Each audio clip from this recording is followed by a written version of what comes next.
Cool Figure TV. Revolutionary salute. Revolutionary salute. Like, share, subscribe. Welcome to the House of Revolution. You know I'm your humble host. The y'all mean your revolution. They tried to drug him. Justice for Nolan Wells. But before we get in that, y'all be sure to wipe y'all feet. That means hit the like button. You in the House of Revolution. Like, share, subscribe, support the platform, y'all. Let's get right into the content tonight. Justice for Nolan. Salute. Benjamin Crump, who's representing the family in this case, he wants an independent investigation, is also asking for an independent autopsy. They're moving along on that. We got that exclusive information, and we spoke to Benjamin Crump just moments before we went live with this live stream. So here it is, and then we're back after it, and we can analyze. Famed civil rights attorney Benjamin Crump joins us now. Ben, thank you so much. First of all, the most important thing, or one of the more important things, how's the family doing? They are still in disbelief, Don. It's like they say they're in a nightmare. And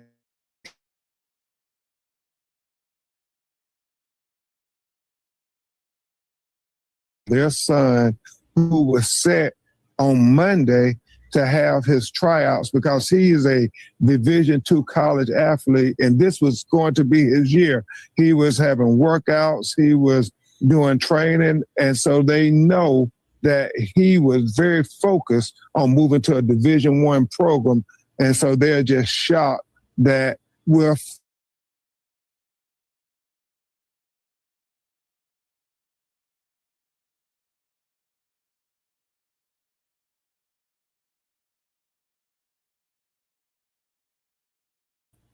there was an alleged argument, and people say that was over things about he was being very clear to not have anything to do with anything that might get in his system because he knew he had his big workout coming on Monday. And so... Peace and blessings. Peace and blessings, all praises to the Most High, and that is the esteemed attorney Benjamin Crump, who has been retained by Nolan Wells' family to conduct this independent investigation and autopsy. Now, what he just said is very crucial because we all know that there was an alleged argument, and actually someone has enhanced the voice of that recording that we played on numerous occasions. And it says, "You are not getting back on the boat." And according to this information, Mr. Crump said that he was adamant, meaning Nolan was adamant about not putting any substances in his body that could hinder his chance of being picked up by a D1 school.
Mr. Crump uncovered about this situation, about this case, about the family, and about the investigation.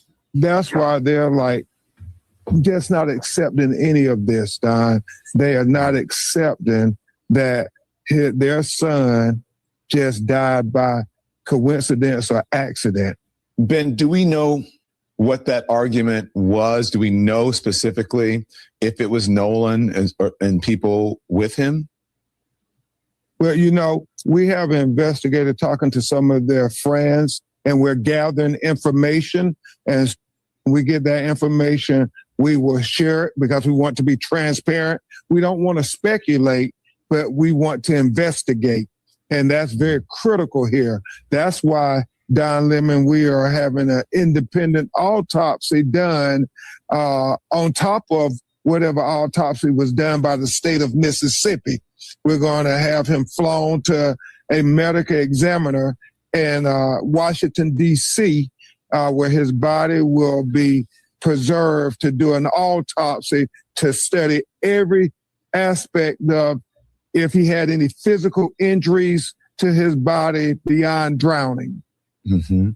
And where are you in that process now?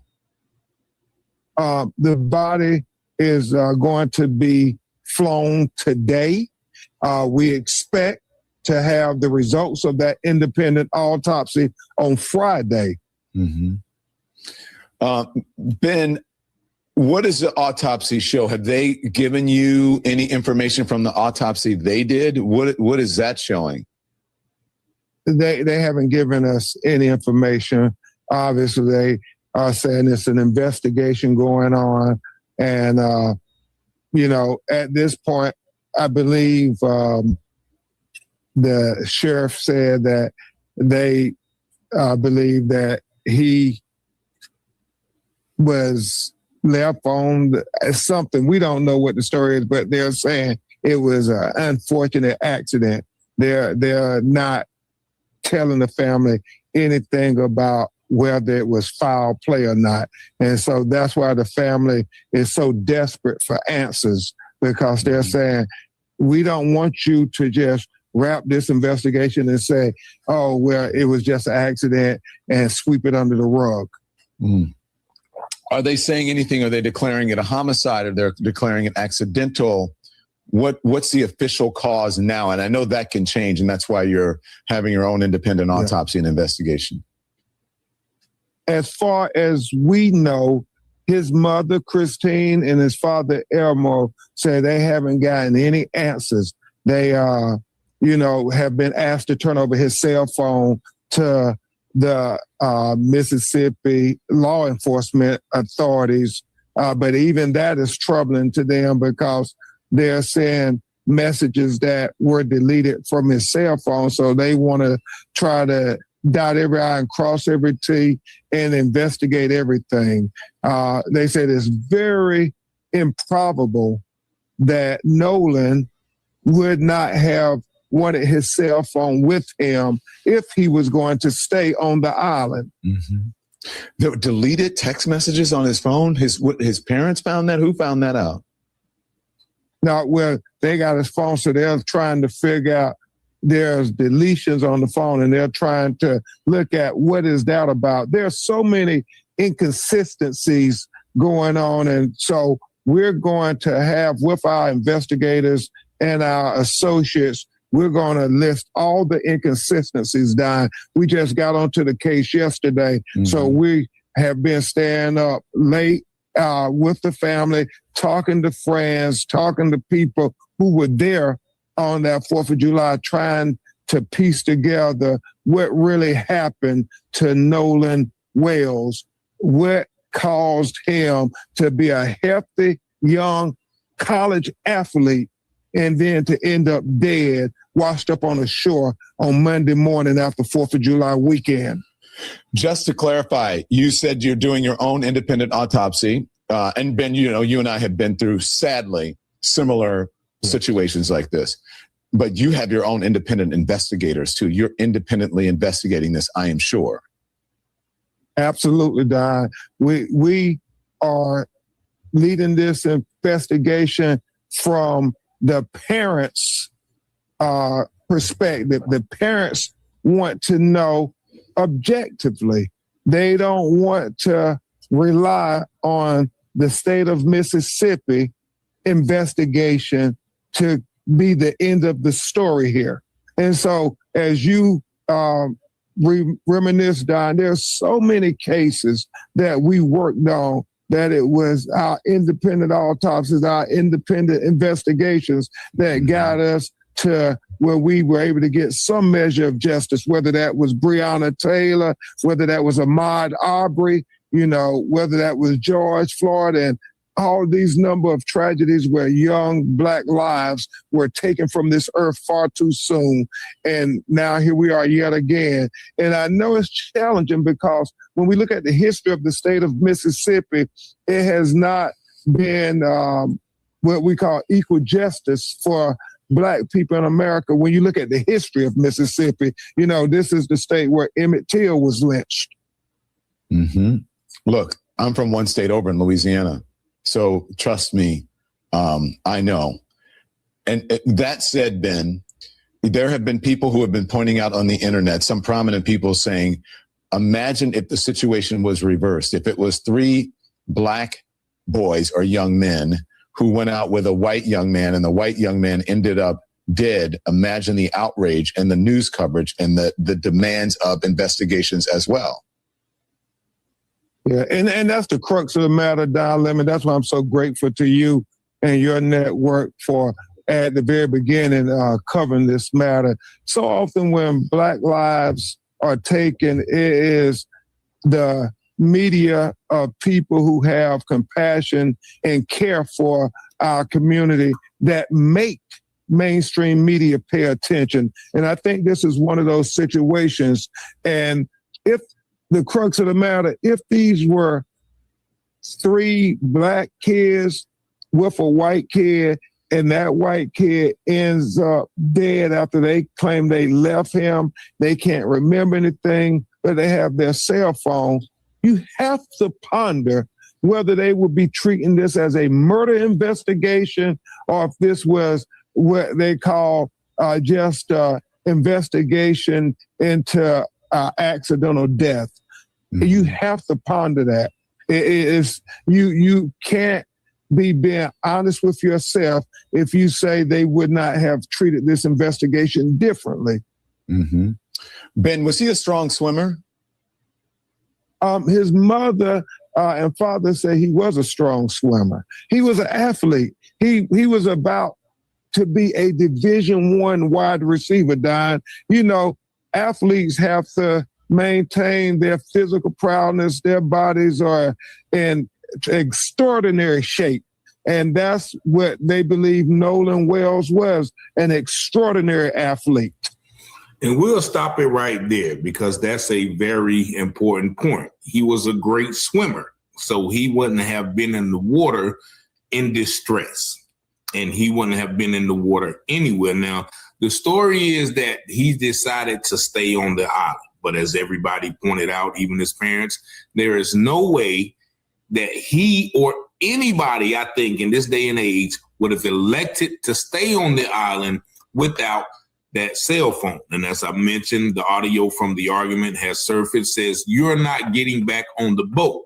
So did they prevent him from getting that cell phone? That's a very good question. And also they said that there were some deleted text messages out of that phone, according to the family. So there are so many inconsistencies in this story. But I think, once again, that argument, that premise for the argument that he did not want to partake in ingesting illegal substances, that is what caused, the guys to prevent him from leaving on the boat. Now, they're also saying, well, the reason that the white boys left in a hurry is because that their boat was taken in water. And if they would have stayed, they would have sunk. That's a bunch of hogwash, because it is alleged that even after Nolan went missing, those same boys was on the boat partying after they allegedly told him not to get back on the boat. So shout out to Ben Crump and Don Lemon. I think they are going to, with him on the case, he's going to be getting some more information to come out. Like I said, he has an investigative team. He has an independent team who was able to go and investigate and counteract those narratives spoken by the local police and the local media.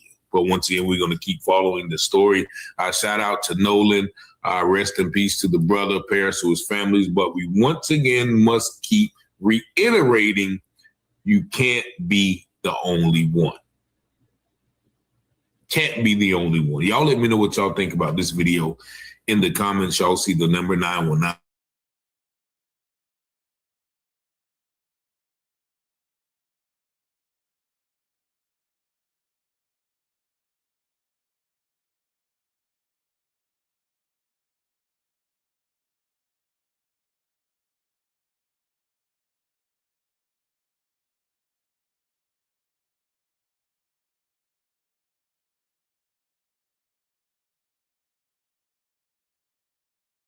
I see the play that's going on online. Now the narrative is going to be Nolan Wells was on drugs. And the second form of manipulation I see brewing online is Mississippi law enforcement officials are hitting media outlets and already blaming Nolan Wells for his own passing. They have already started to manipulate the jury pool, and I have a video that proves it. I also have statements from people online that says that Katie was not Nolan's girlfriend, that he just met her at the beach that day, and she is the only one that hasn't changed her story yet. That lets us know that there's already stories changing from these guys on the boat. But have no fear, because attorney Benjamin Crump is here and now is the official attorney for the Nolan Wells family. And speaking of attorney Benjamin Crump, I also have an update for you guys on the Carmelo Anthony case. Carmelo Anthony's new powerhouse legal team is demanding a new trial. And in that demand, they are also demanding that Judge Roach be recused and a new judge be put on their new trial. There is a ton of new developments that has happened over the past 24 hours. I have an audio of a boy that was on that island that says that there was a substance on the boat where Nolan Wells was on with his white boy friends. And also, those white boy friends, their mother, the judge, Ashley Cole, has made a statement. Sit back, relax. I have a ton of things to tell you. Then I'll hand it off to you, the Out Louder. So let me know what you think in the comment section below. Let's kick things off with a quick update on Carmelo Anthony. Carmelo Anthony's new powerhouse legal team has filed a request for a new trial. I'm going to give you guys the details of what the new trial means. This is before an appeal. I feel a lot of people are missing that. But before that, another very, very important development is not only are they asking for a new trial, but they're asking for Judge Roach to be removed from the bench because of an unprecedented an unprecedented interview that he did. I'm going to play that interview for you guys in a second. They say that this interview proves that Judge Roach cannot be a judge that sits on the bench for this new trial. They say that while Carmelo Anthony was preparing his appeal, Judge Roach was busy doing an unprecedented interview. Take a listen. Did the jury get it right? Yeah, they did. You know why? Because they were picked based upon the law. They listened to the facts that happened here in this very courtroom, and they got a verdict. There's going to be a lot of scrutiny over voir dire, and you denied the defense and the dismissing of 3 jurors who at least identified as African American on their bioforms. What did you make of that, Mo? I'm sorry, the defense raised an objection. They raised an objection, yeah. Like I told you before, as long as I follow the law, I sleep well at night. And I'm telling you, I follow the law in that case. Did I know what the perception was going to be? Sure. I knew in the back of my mind what the perception was going to be. But I'm not here to satisfy perceptions. I'm not here to satisfy agendas. I'm not here to do any of those things. I'm here to follow the law. And I did it to a T. And I'm proud of that. Now, according to Carmelo Anthony's new legal team, something Judge Roach said in that interview proves that he cannot be impartial. And that is the grounds for them asking for him to be recused in the new trial. Now, let's talk about this new trial. What is a motion for a new trial? A motion for a new trial is a formal request asking the trial court to set aside the jury's verdict or the court's judgment in the bench trial and conduct a completely new trial because a significant legal error or injustice occurred during the original proceedings. Listen to this. Unlike an appeal, a motion for a new trial is filed with the same trial court, usually shortly after the verdict and before the case proceeds to the appellate court. This is a huge development. This is why I'm so happy that Carmelo Anthony and his family have this powerhouse legal team. They're not even worrying about the appeal right now. They just are like, yo, we want a new trial. This judge is off here doing interviews, talking. Like, everybody wants to be famous nowadays. Everybody can't wait to get in front of a camera. Instead of you just go and you handle some other court cases or do whatever you do, you need to sit down and talk and be famous. Well, I hope that comes back to bite you in the butt. And now you have to be kicked off the bench, and we not only get a new trial, but we get a judge who can be fair, a judge who is not going to let the prosecution kick off 3 black women, 3 black teachers off the jury because they're teachers? Now, what kind of judge would allow that? I understand maybe one black woman. Okay, but 3? The Carmelo Anthony's old defense team wanted these 3 black women on the jury, and the prosecution said, nah, we don't just want one. We don't want 2. We don't want any 3 black women teachers. These are students that go to school. The best jurors would be teachers. Your dream would be to have 12 teachers because they can understand these kids more than anybody. How could Judge Roach allow that? And these are the grounds on why they're like, let's not even go to the appeal. We want a new trial. I'll keep you guys up to date. There's no answer yet. But I feel like this is a brilliant move. And if it wasn't in the state of Texas, I would say that this would have been approved in 2 seconds. But we all know how they get down there. We have seen how this Carmelo Anthony trial went already. So I'm not optimistic, but I'll keep you guys up to date. Let's go now to talk about Nolan Xavier Wells. Yesterday, attorney Benjamin Crump posted this and said the family of Nolan Xavier Wells, 18-year-old, has retained national renowned civil rights and personal injury attorney Benjamin Crump. Now, y'all know that I am a big fan of Benjamin Crump. During my dealings with Nike back in my retail days, we were in talks with Benjamin Crump's office to handle my trial with Nike. Great lawyer, great office. And I like when Benjamin Crump gets involved. I'll just leave it at that. Let's go to some tweets that Benjamin Crump put out. You'll see when Ben says here, we've been retained by the family of Nolan Wells, a beloved son, teammate, and friend who went out to celebrate 4th of July and never came home. Skip a little further down. You say his family deserves answers. They deserve the truth. We will not rest until every fact about what happened to Nolan on Horn Island is brought into the light, and we will call on investigators to pursue this case with the urgency and transparency this family deserves. And I trust that Benjamin Crump and his law office will not leave a stone unturned.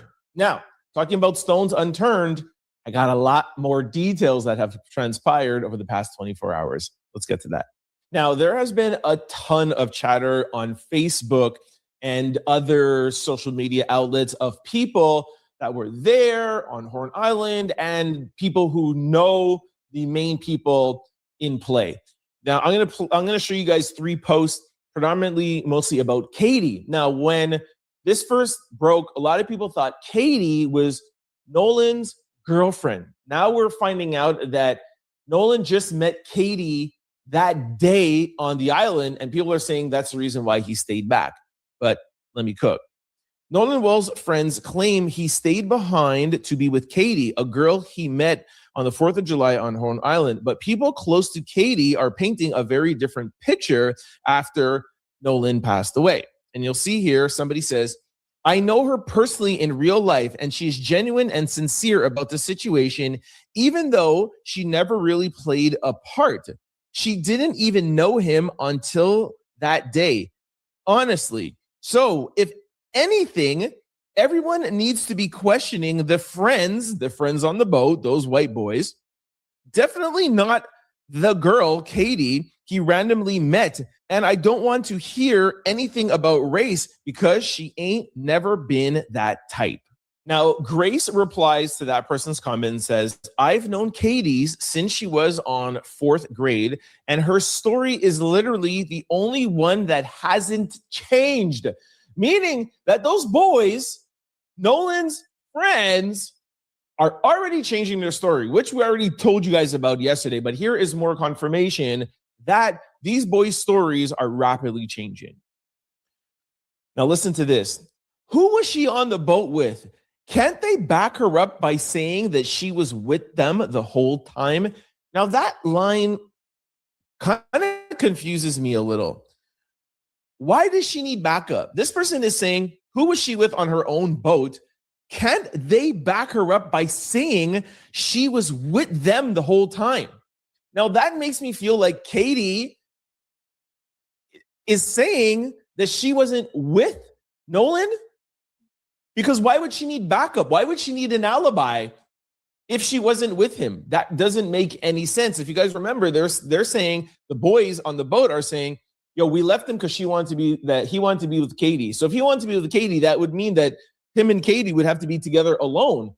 But this line is saying Katie is saying that she was never with him alone, that she was on the boat. And this person is saying, yo, can't the people on the boat back her up by saying that she was on the boat with her all the time, meaning that she was never alone with Nolan? So one person is saying that she would never lie and she's telling the truth, but why would she need an alibi? This is what is very, very confusing to me personally. Now, here's something more about the boys. Somebody says, the boys also stated they came back and realized he didn't ride back with somebody else. So that is saying the boys, the white boys on the boat, they came back and realized that he, Nolan, didn't ride back with somebody else. So they drove back themselves, and then they realized, hey, a couple of hours later, we know Nolan didn't come back with us, but he also didn't come back with somebody else. So that's proof that they knew. But we showed you guys videos yesterday, and people were saying that they were partying in the water up until like 7 p.m. So if you know that Nolan doesn't come back with you, and you know that he hasn't come back with anybody, why aren't you going back out to look for him if you are not involved in his disappearance? Then they stated he stayed behind with Katie. Okay, cool. But if he stayed behind with Katie and Katie didn't come back on her boat, and he didn't come back on their boat, then why isn't somebody going to get them? And we told you guys yesterday that we know that Katie came back on the island because Katie's parents or Katie's mom put out a statement on Twitter that said, my brother and my sister-in-law picked Katie up. So how did the boys not know this? Several have stated they saw the boys fighting. This should have been after the encounter with Katie. You see how nothing makes sense? Like all of these different posts on here, nothing actually really makes sense. And when things don't make sense, that's because people are lying. Whenever you can't put together something, that's because people are lying. Now, talking about what people, students, people on the island are saying, I have an audio from somebody that claims they know Nolan's friends, the white boys that were on that boat, and Nolan, and you're going to hear him saying that he knows that friend group always has a substance. He says, I don't know if I can say the substance here, but there's a substance. Now, put two and two together, and you could figure out what that substance is that he doesn't want to say. Now, is he alluding to the fact that the three white boys on the boat, that they were on this substance and this substance had them doing something to Nolan? Is he trying to imply that Nolan was also on that substance, and that's why he doesn't know where he was, and he ended up doing this to himself and, you know, trying to swim back, because when you're on that stuff, you feel like you're He-Man. You can do whatever you want. Like, what's he implying here? What's going on? You listen to the audio and you let me know. I know that friend group that he was with is known for, I don't know if I can say this substance, but they're known for doing a certain substance. And, you know, some of us who have spoke to Nolan prior to the island date, we know that they were known for doing that substance. Another thing that we believe is, what if they peer pressured him into doing something? And again, with the mixture of alcohol, and coming from his friend group that knows him very well. I'm talking about teammates that played with him, went to school with him, and folks that see him every weekend. Allegedly, we believe that maybe something just didn't go the way they wanted it to. Maybe they were trying to have a little bit too much fun, and it was just a mistake that they covered up. But I know for a fact that friend group that they were with is known for a certain substance. I'm almost certainly confident, allegedly, that there was that substance on that boat. I know we won't know till the body gets tested and all that, but, you know, it's what makes sense to me. I don't believe he tried to swim back to the island or anything like that. There's just a lot of things that doesn't make sense. Why did they leave him in the first place? Why didn't they make sure he had a ride home? If that was me and my friend group that I typically hang out with, I mean, Nolan, yes, was in that, but if it was me and my 4 close friends, I'm not leaving that island until I leave with my friend. Okay, now that I brought you up to speed on hearsay from people that were around students, let's move over to law enforcement and then a judge who was a mother of one of the boys, Warren, that was on the boat. Law enforcement in Mississippi is now taking interviews, talking to the press.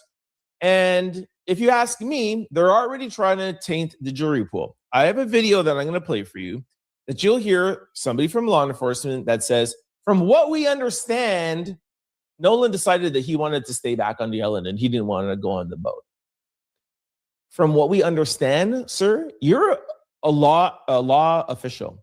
You should be saying, from what we have determined, from what the evidence tells us, after our investigation, we have determined that he wanted to stay. What? You're going to tell the public, and you know the story is national. From what we understand, he chose to stay there. Because that's what you tell us with Ashley Janae. Oh, from what we understand, she wanted to self-unalive herself. Oh, from what we understand, this person. That's what they do. It was them. They wanted to do this because law enforcement is going to work to try to help the judge, the lawyer of these white boys that were on the boat, because they're all in cahoots with each other. This is Mississippi, people. This shouldn't be shocking. Listen to the video. Nolan Wells was on a boat. He left from a private dock area in the Ocean Springs area and proceeded with his friends. They left and went back without Nolan. From what we understand, he chose to stay there. Now, here is the official statement from Judge Ashley Cole, who is the mother of Warren. Warren was one of the boys that were on the boat. Now, you could pause the screen and read all of this, but I'm not going to do this because it starts off by her saying, this is the reason why we deactivated our Instagram accounts, because we want to protect this. We want to do that bunch of BS. So I'm not even going to get into that. Like I said, you want to read it. What I want to call out here is that you'll hear her say, Warren was interviewed by Jackson County Sheriff Department and cooperated fully. He saw Nolan last around 3 p.m. July the 4th. They left around 4:30 p.m. when the boat was taking on water and they had an issue with the pump. Nolan made a decision to stay on the island and return inland later with another group of friends. You see how the alibi is already being put out by law enforcement and now put out by a judge? Now, when this goes to trial and the jury is selected, they already hear this alibi and it's already fact in their head. And you see this, you see how the statement is put published, how professional it is? It's the same thing that Joe McCann did with Ashley. You got a publicist, you have a law, you have a lawyer and all of this stuff. You have a judge with this official statement. And the judge knows what to do, what to say, and how to beat the case. This is already done, people. I'm really, really sorry, but this is already done. One of the boys on that boat, their mom, I think it's his stepmom, but who cares? I think the father's a lawyer or a doctor or whatever. They're already lawyered up. This case is already done. If it even ever does go to trial, the only reason why I think it might even go to trial is because Benjamin Crump is there. And he is tenacious. He's not going to give up. But you're fighting against a judge that's putting out a press release, that's putting out a statement, that's already putting out the alibi.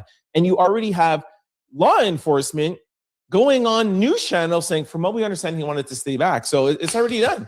The boys went out there, he came back. Doesn't matter that his phone came back without him. But why was his phone back? Oh, it doesn't matter that, oh yeah, the boat was taking on water. You see how she's putting that in there? The boat was taking on water. So, we had no time to, look around for Nolan. That's the alibi. Like, why wouldn't you stay looking for him? The boat was taking on water. Very dangerous. You had to get out of there. Okay, why not go back, take the water out, go back out with another boat, ask somebody else to go and take your friend, help him. What, because he's there with Katie, a chick he just met? What are you talking about here, people? But of course, the judge knows what she needs to say, what law enforcement needs to say for this to not even go to trial. Like I said, I would love to be optimistic, but this is looking grimmer and grimmer as each day passes. Y'all have a lot of information to discuss in the comment section. Let me know what you think about the comments about Katie. Let me know what you think about the substance. Please let me know what you think about law enforcement.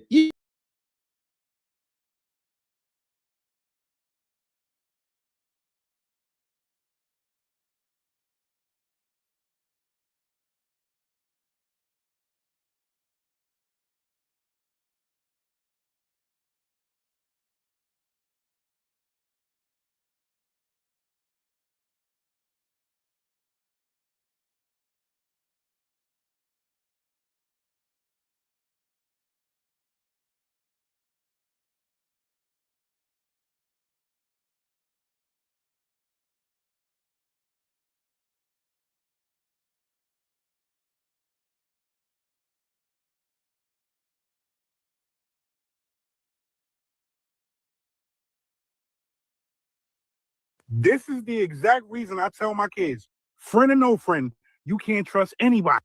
How is it possible for a group of friends to go to Mississippi's Horn Island, but when they come back home, they come back without somebody that they went with, and they're going to say race ain't play a part? You see everybody in this picture right here. Tell me what looks different. Tell me. You had an 18-year-old accomplished football star, Nolan Wells, goes to Mississippi Horns Island with his friends on the 4th of July. And then he turns up missing. Mind you, all of his friends make it home safe. And the person that went with them, Nolan Xavier Wells, he's missing. And nobody has nothing to say about that. You have his so-called friends saying that they don't remember anything. They don't remember seeing what happened to him. Mind you, they have pictures on the boat. Mind you, they have pictures together. But nobody knows what happened to him. Now you got the Coast Guard, sheriff deputies, Marine units, and multiple agencies searching for him right now. They're searching the waters, searching surrounding areas, trying to figure out what happened. They're also saying that the last time he was seen with a team. They're also saying that they found his phone, but they didn't find him. What team do you know right now would leave his phone behind? Tell me that. But you see how all of this sounds? This is why disappearances like this and places like this always leave people questioning. If you spend time looking into missing person cases like this, then you already know what may be the outcome. Do you understand how this young man's parents have to feel? They just want their kid back. We definitely need to spread the word about this. We need some answers. This shit is crazy. You would think that after Nolan Wells was pronounced unalive and his body was found, his friends would be putting out posts saying, rest in peace, oh my God, something. But no, everybody is dead silent. Every last person that was there has deleted their Instagram, their Facebook, their social media. Everybody's gone quiet, including the parents. Okay, y'all, including the parents, including a judge. Okay, attached to one of those kids.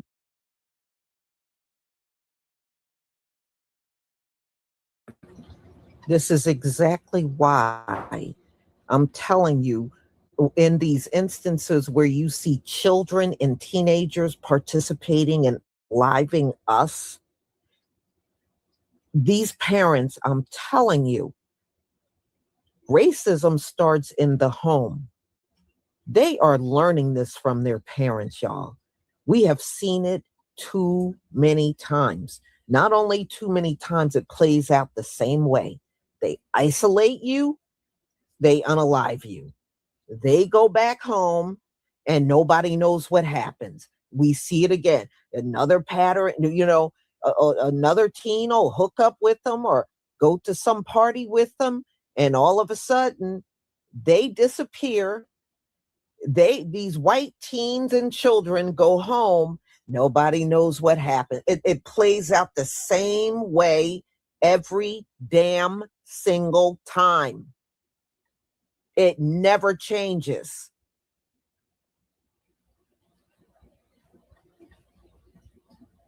Man, we got to do better with our children. We got to do better with our children, for real. This should have never, ever happened. And I'm wondering, how well did his parents know these teens? And she's right. They did scrub their social media. They got rid of their social media. All 4 teens that were on that boat with them, all 4 white teens, and their white parents erased their social media. But you're trying to tell us there was no foul play? Sure, there was.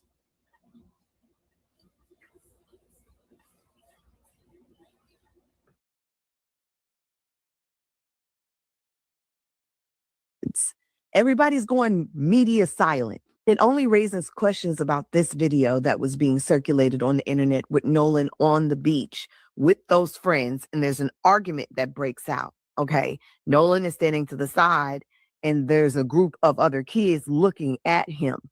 What was that argument about? Katie also spoke with someone saying that she did not get on the boat with Nolan. She got on a boat with someone else because her friends and family told her to get her ass on.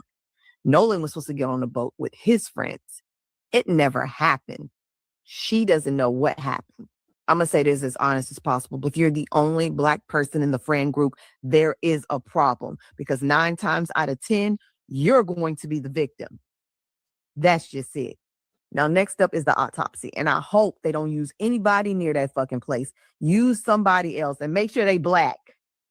I beg your finest fucking pardon, but I know if my friend went missing, I wouldn't be out partying a few hours later. Hell, if it was just somebody that I remotely cared about and didn't wish harm upon, I'd be trying to find them. And I sure as hell know that I wouldn't leave an actual island without them. And I know that I wouldn't be like deleting all my social media and having like my parents even delete their social media. I know I would be openly working with anybody and everybody and speaking out very publicly to find information, to find out why they are unalive.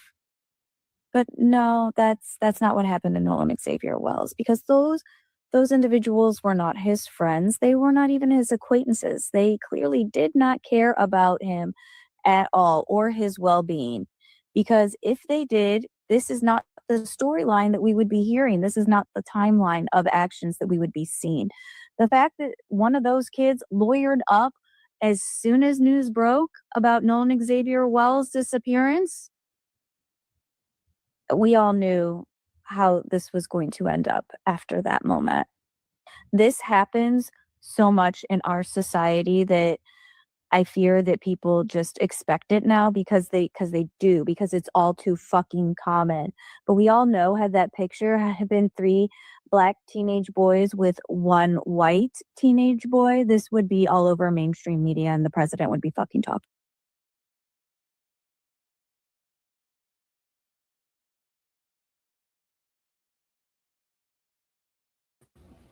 Yeah, I mean, she is right. If it was the other way around, none of those teens would have went home. If there was a missing white teen and they were on a boat with 4 Black teens, oh, they wouldn't have went home. We know that. They would never have gone home. But these guys, they got to go home to their family. And I really believe this is some sick ritual because it seems like every year something like this always happens. And again, I really truly believe these adults are telling these teens to do these things. I really do. The same way they teach them racism, they're also teaching them to unalive us, get us alone, some remotely, in the middle of an ocean or something. And this mess is being taught. They ain't pulling this out of their ass. It's being taught.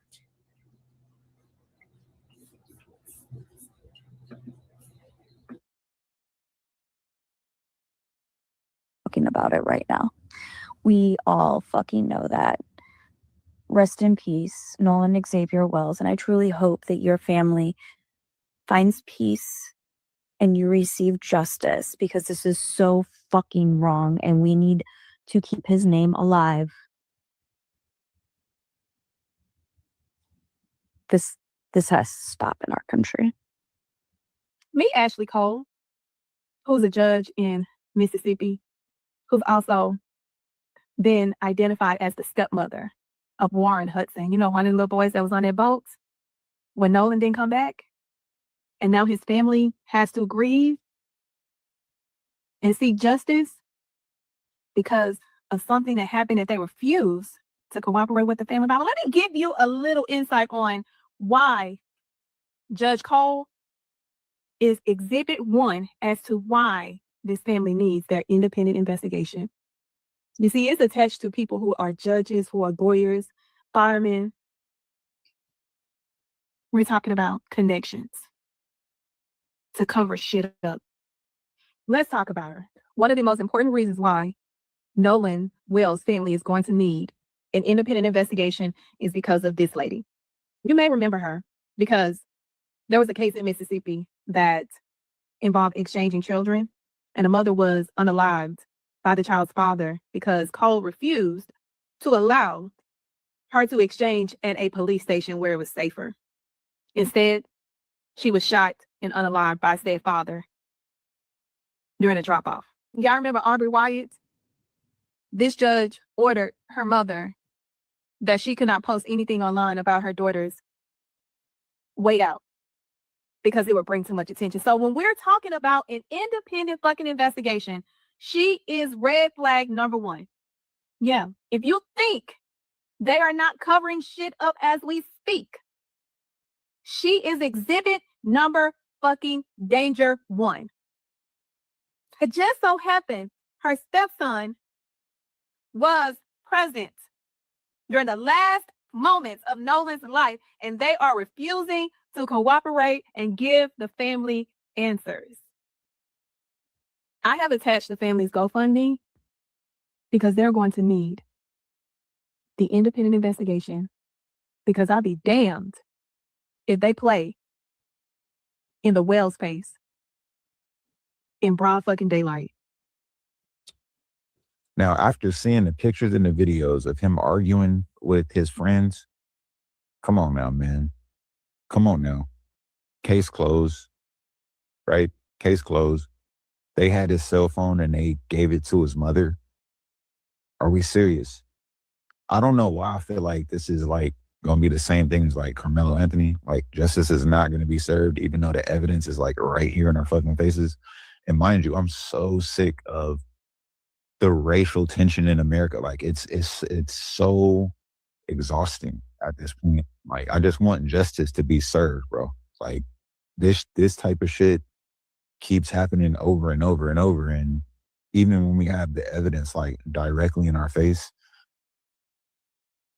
one group or one type of person always seems to get the shit end of the stick. And I really am exhausted. I'm tired of the racial tension, right? Everybody has black fatigue and, just every angle of it, every single angle of the racial BS in America right now. I'm exhausted. And this is just like the icing on the cake, bro. I'm just hoping and praying that his family gets the justice that they deserve. And the people who did this to him, like, they need to be put under the jail. Okay? Like, this shit is very unfortunate, but it's the racial tension behind it. Everything about it is just exhausting. It's just exhausting, bro. I really feel bad for this dude's family. Seriously. And his friends too. Because I'm pretty sure everybody expected him to come home after this weekend, bro. Nolan Wells went missing at 3 p.m., but his so-called friends were still partying at 7 p.m. If y'all did nothing wrong, why are y'all lawyered up? If y'all did nothing wrong, how does one of you have a judge for a mother and she deactivated her Facebook account? And another one of you have a parent that's in law enforcement. I'm starting to feel like y'all did something to that boy because y'all have parents who can get you out of it. Right? Right. And the fact of the matter is that nothing about this sounds correct.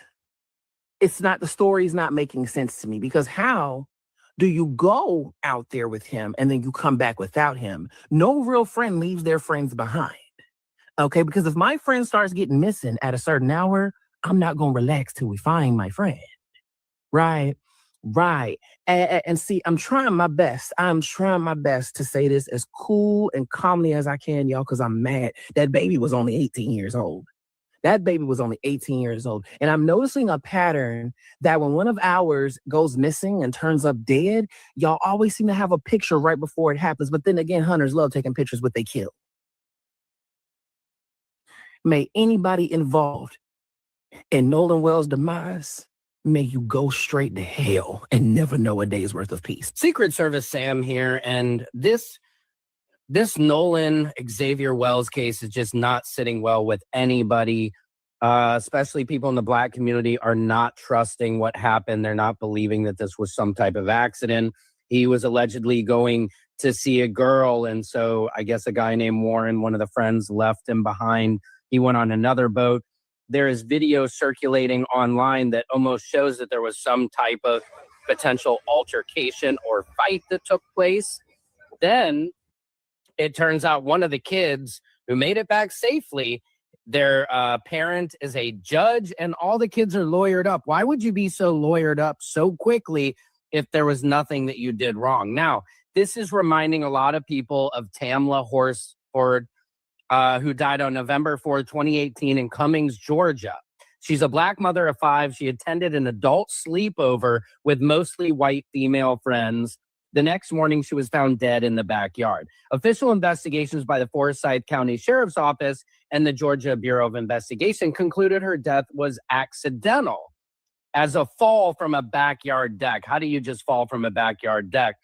Authorities cited severe intoxication, with her autopsy revealing a blood alcohol level of 0.238. Anyway, her family and community advocates heavily disputed the official findings, citing timeline discrepancies, the presence of unexplained injuries, and concerns over how the crime scene was handled. Now, this happened in Mississippi. That case happened in Forsyth County, which has a lot of racist history.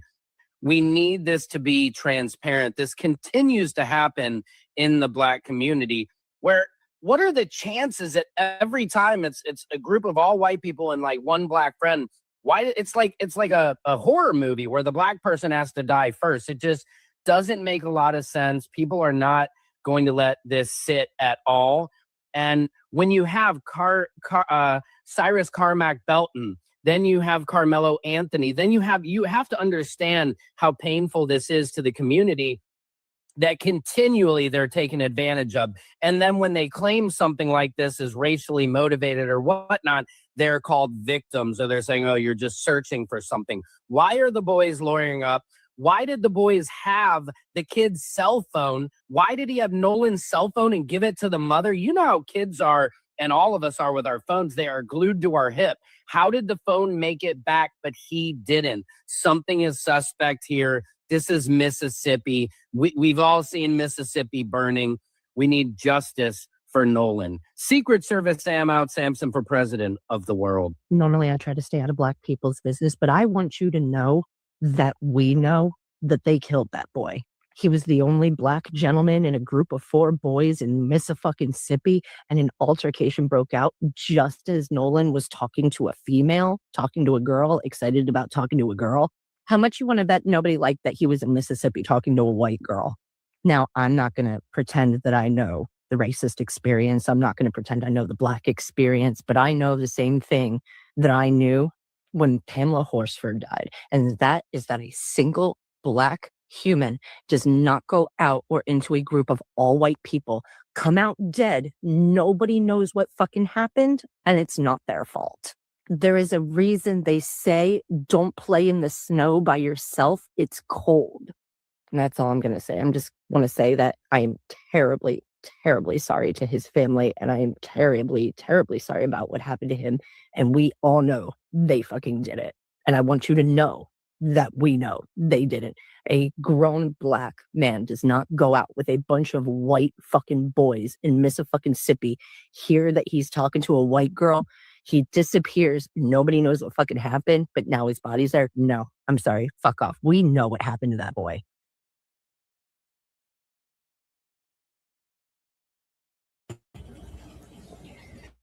Yep. So, y'all, they said the investigation is ongoing. And, you know, at the end of the day, this is very cowardly for y'all to single out one Black person, isolate them, and then a group of y'all unalive them and then try to act like nobody seen nothing, nobody heard anything, but you got his cell phone and you returned back with just his cell phone. And you want to take us for a bunch of fools. Wow. Well, I sure hope they get to the bottom of it. And y'all get some Black lawyers. Y'all stop hiring white lawyers because you see what happened to Carmelo. Get some Black Mississippi lawyers down there. So anyway, y'all, this is truly a tragedy. And I hope we can learn from this. If we can make separations from not buying from Asians, not buying from Target, we can do separations when it comes down to our children. If you see a situation they're in and it don't seem right, it don't look right, or they're just constantly around kids that don't look like them, that is a problem. And you don't see other children that looks like Nolan around, nah, that's a big major red flag. That's a major red flag right there.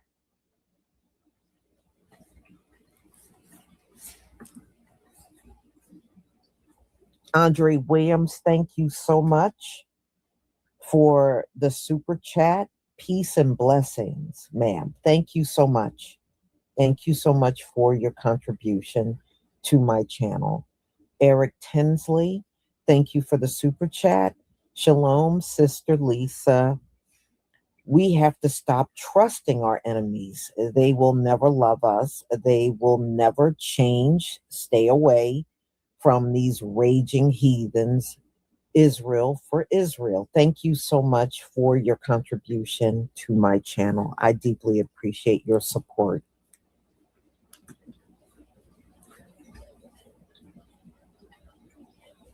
Mm-hmm.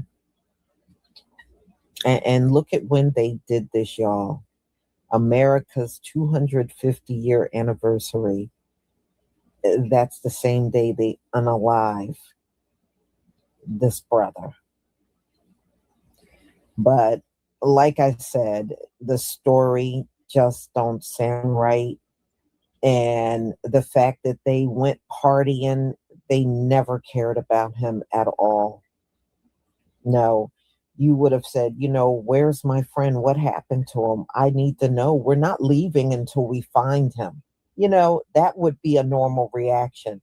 But to go back and just hand off his phone to his mother and then you go proceed to party, that is a problem. So, y'all, I'm going to go ahead and conclude. Thank you so much.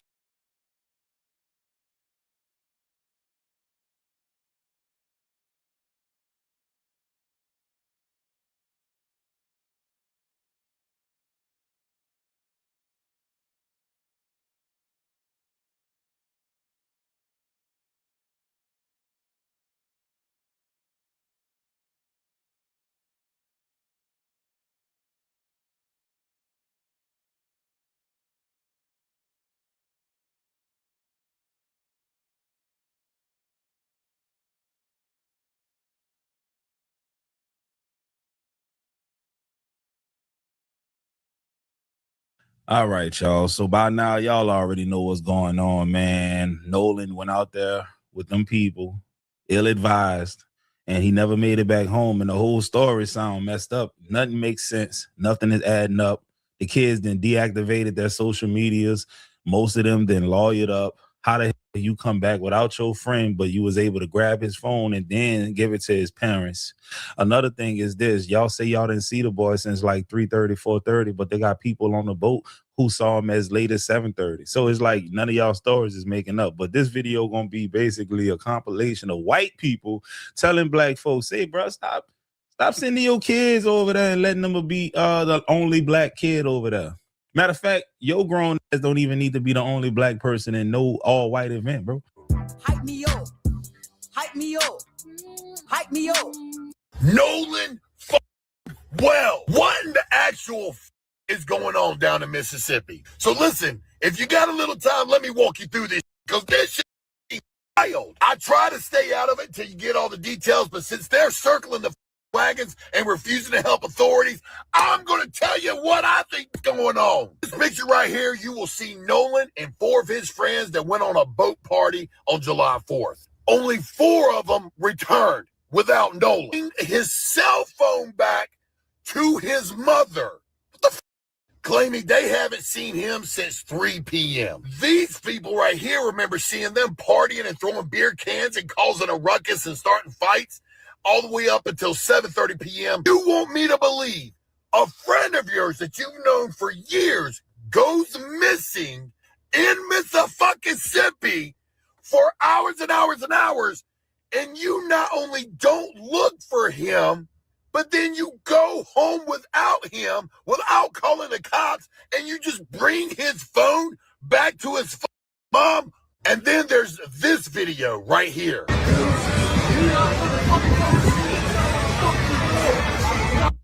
Did you hear it?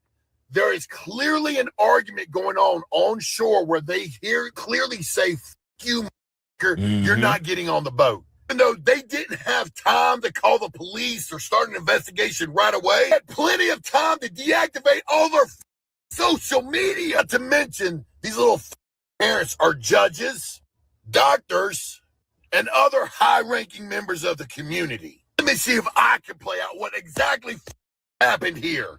Noah goes out on a boat with 4 of his friends. There is some sort of argument on shore. If a fight ensued, took him back out on the boat. I allegedly believe they did something to him. Then came back to the same spot they were in, partied all the way past 7:30 p.m. Have witnesses saying you were there, remember. Then brought his belongings back to his mom. Look, I hope I'm fucking wrong here, but things aren't adding up. None of it makes sense. None of it adds up to something benign happened. We all need to be saying his name. Even if they didn't, each and every one of them for abandoning their friend, not even searching for him so that they could drink and party the rest of July 4th away. Be careful who you choose for friends. I promise you, the only way a snake can bite you is if it's right next to you.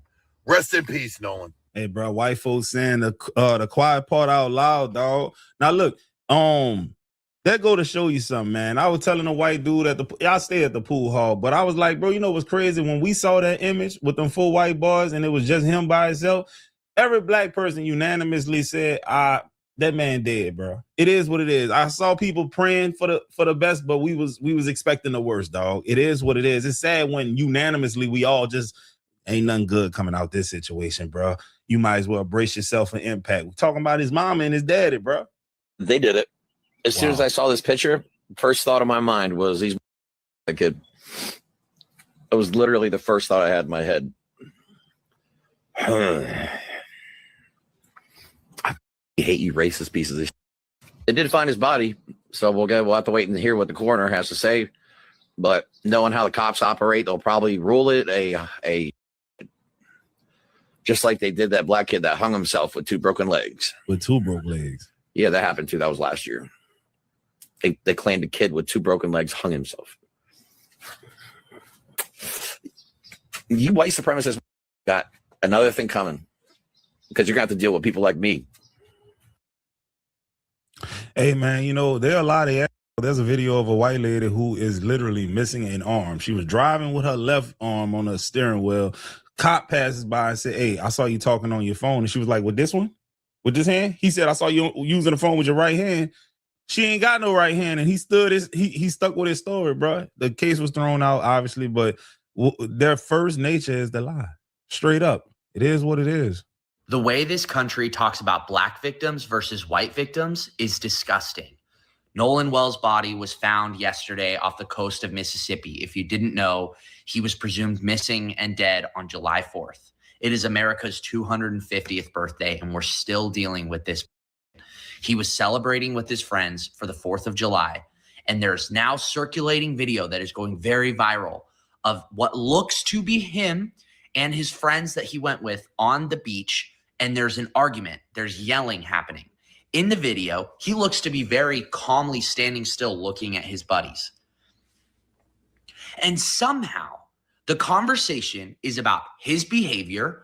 Why wasn't he on the boat? Was he drinking? Was he going from one boat to another? Now, I'm going to give you a scenario. It's kind of morbid, so stick with me and trigger warning. If I show up dead, washed on a beach, my community of people where I was born are not going to go, well, how was Jake acting? Did he stay where he was supposed to? Did he start an argument with people? No, it's going to go, what the f***? We have someone that would kill people out here?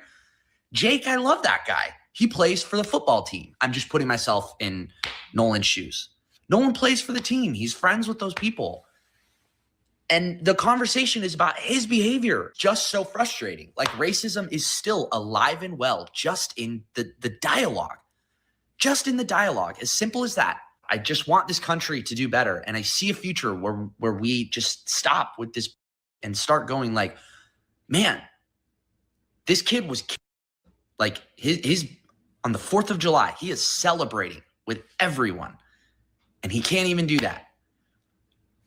We can do better. We got to do better. Oh, and apparently one of the friends' moms is a local judge. And if you think that will work in Nolan's favor, you clearly don't know anything about the history of young black men in this country. This isn't going to go anywhere. We have to speak up about it. Black people, you have got to teach your kids, especially your kids that are hanging out with rich white kids. That is not good. You got to stop letting them hang out with rich white kids. This Nolan Wells situation never should have happened. The parents of Nolan Wells should have known better than to let him hang out with these kids. I have an older son. I'm not saying it's the parents' fault, but I'm just saying it happens all the time.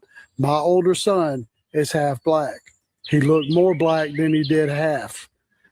But he got into a similar situation. He was fighting with a bunch of rich kids, white kids, in North Atlanta, the North Atlanta suburbs, the richest neighborhood in Cherokee County, Georgia. And he was fighting with a bunch of boys over a girl. And lucky for him, he didn't wind up dead. He just wound up locked up for a while. But it could have wound up with him being killed. And, we as parents, we have to do a better job in informing our children about who they should and shouldn't hang out with, because matters. The color of your skin matters, especially when you're hanging out with a bunch of rich kids that have, you know, doctors and lawyers and judges as parents, you know that your kid is going to either wind up locked up or dead. So my heart goes out to Nolan Wells' family. I really hate that it happened to him, but you gotta protect your children, because white people will kill your children at the drop of a hat. That's just the way it is, especially these entitled little rich white kids. God loves you. I love you. Like, Yeah, man, especially when you got one child whose daddy is a judge, who knows the law, the legal process. You know, we already know they scrubbing everything, they're cleaning everything right now, destroying receipts. We already know the dude's dad is a judge, bro. He does this for a living. And then you got one child whose dad is a physician. They got means, they have resources. Anyone doing time in this will only be because the pressure that black people then put on them. But I want to highlight two comments in this video. Even for black women, Tamia Horsford, she was a 40-year-old black woman who died in November 2018 after attending an adult slumber party in Georgia, because I ain't even about to say that, where she was the only black attendee. I remember that. She was all snuggled up, looking all cute and stuff with her white friends. I remember that. They were sitting like on a couch. I remember that picture. I don't know if y'all remember that. Also, let me highlight another one. Hold on. Like I said, honest white people knows how white circle operate. We are not trying to divide the communities. However, when the history comes marching in, we cannot dismiss the pathology of white history towards blacks. Pay attention to this black professor debating Tucker Carlson about why he doesn't want his kids to be around white kids and why we shouldn't trust them. Now, look, I'm going to show y'all something. This is why it's dangerous to be around white people, especially when you're the only black person.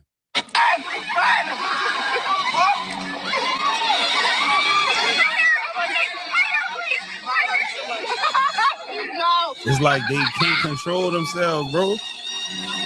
Oh my God.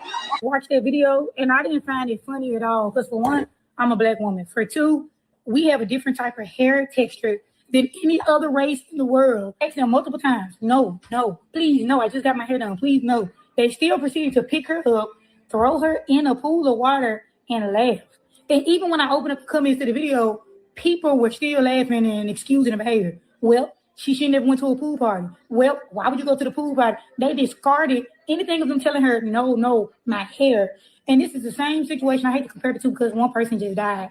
But watching a boy who went to Mississippi on a pool party and the cell phone come back and his body didn't come back, it made me think of this video. You're a black person surrounded by people that don't look like you. They don't care about anything going on. They didn't care about their hair. She's black. They don't have black hair. You think they cared about his life? He's a black boy. Yeah, so I wanted to highlight that. But look, I got one even worse than that one, bro. I got one even worse than that one. Now, in this particular clip, this is what's going on. This family right here is recording a altercation. They don't turn their camera around so that you can actually see it, but you can clearly hear one person sounds like a black person. The rest of them sound like white people. Yeah.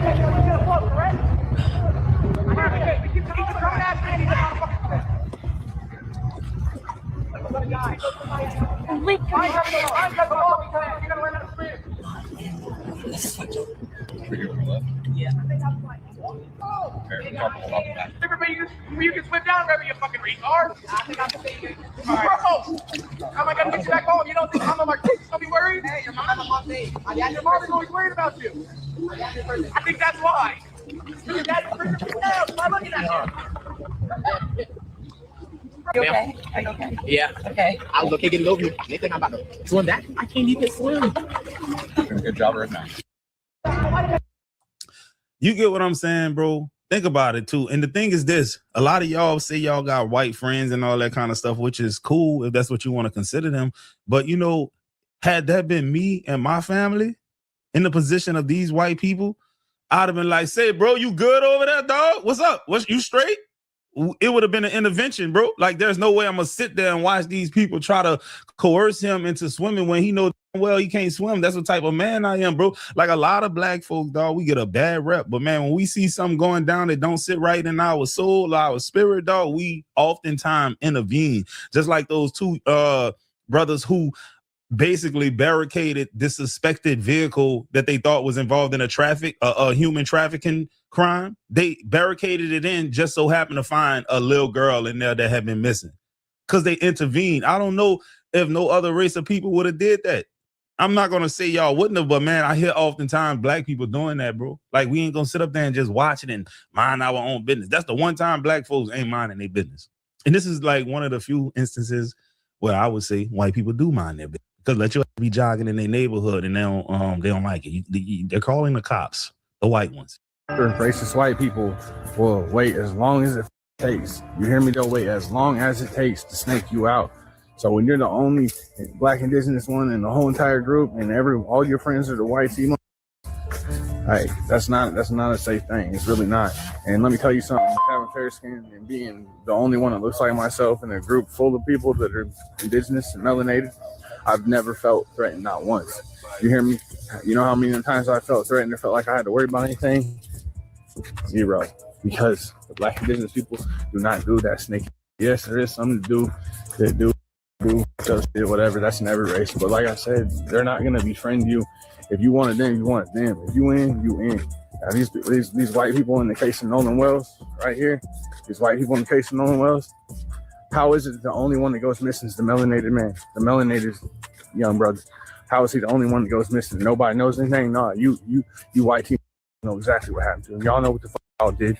Y'all some real big cowards.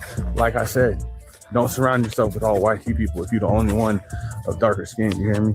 Because a lot of times they really envy you. A lot of times they really just want to hurt you and go lie in wait. However long it takes, for years. Like I said, these aren't just outright racists. These are undercover racists. Sleeper cell. Them just as well. All you racists. And we're going to get answers and figure out what happened to this young brother. This is up. Racist. Hey, man, look, this comment says, I'm in Canada. A friend of mine from Barbados was asked to go on a hunting trip. You don't never go on no hunting trip with white folks, bro. I'm telling you, dog. You don't do that. That's a shooting accident. He crossed my line of fire, bro. Like that, they can win that all the time, bro. Don't go rabbit hunting, nothing like that. When you got to get on the ground, you're cooked. He was going to go on a hunting trip with about 3 of his white coworkers. A white lady in the office said, don't go because those guys do not like black people. He was shocked because they were so nice to him. I know black people to this day who will still probably go on that hunting trip against their better judgment. It's crazy work, bro. Someone in the comments said, and we are the exact opposite, yet are blamed for everything that goes wrong. We advocate for most people, yet we are seen as a problem by many. You really can't win in this life. God will settle the score eventually. Yeah, man, this is crazy. I worked with a white dude that bragged about his granddaddy, black people on the Mississippi River. Back in the old days in New Orleans, man, you know, nobody was checking for him. No way.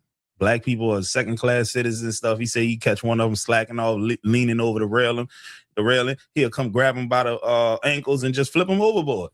Yeah, he bragged about his granddaddy doing that. He used to laugh about that over dinner. I want to talk to y'all about Nolan Wells, but before I do that, I want to note that Nolan's mom does follow me, and in the event that she or other family members come across this video, please keep the comments respectful and in line with uplifting a family who just tragically lost their son. If there's any kind of nasty comments, racist comments, conspiracy theory type comments, my comment section is not the place for that. You will be blocked. This is someone's real life.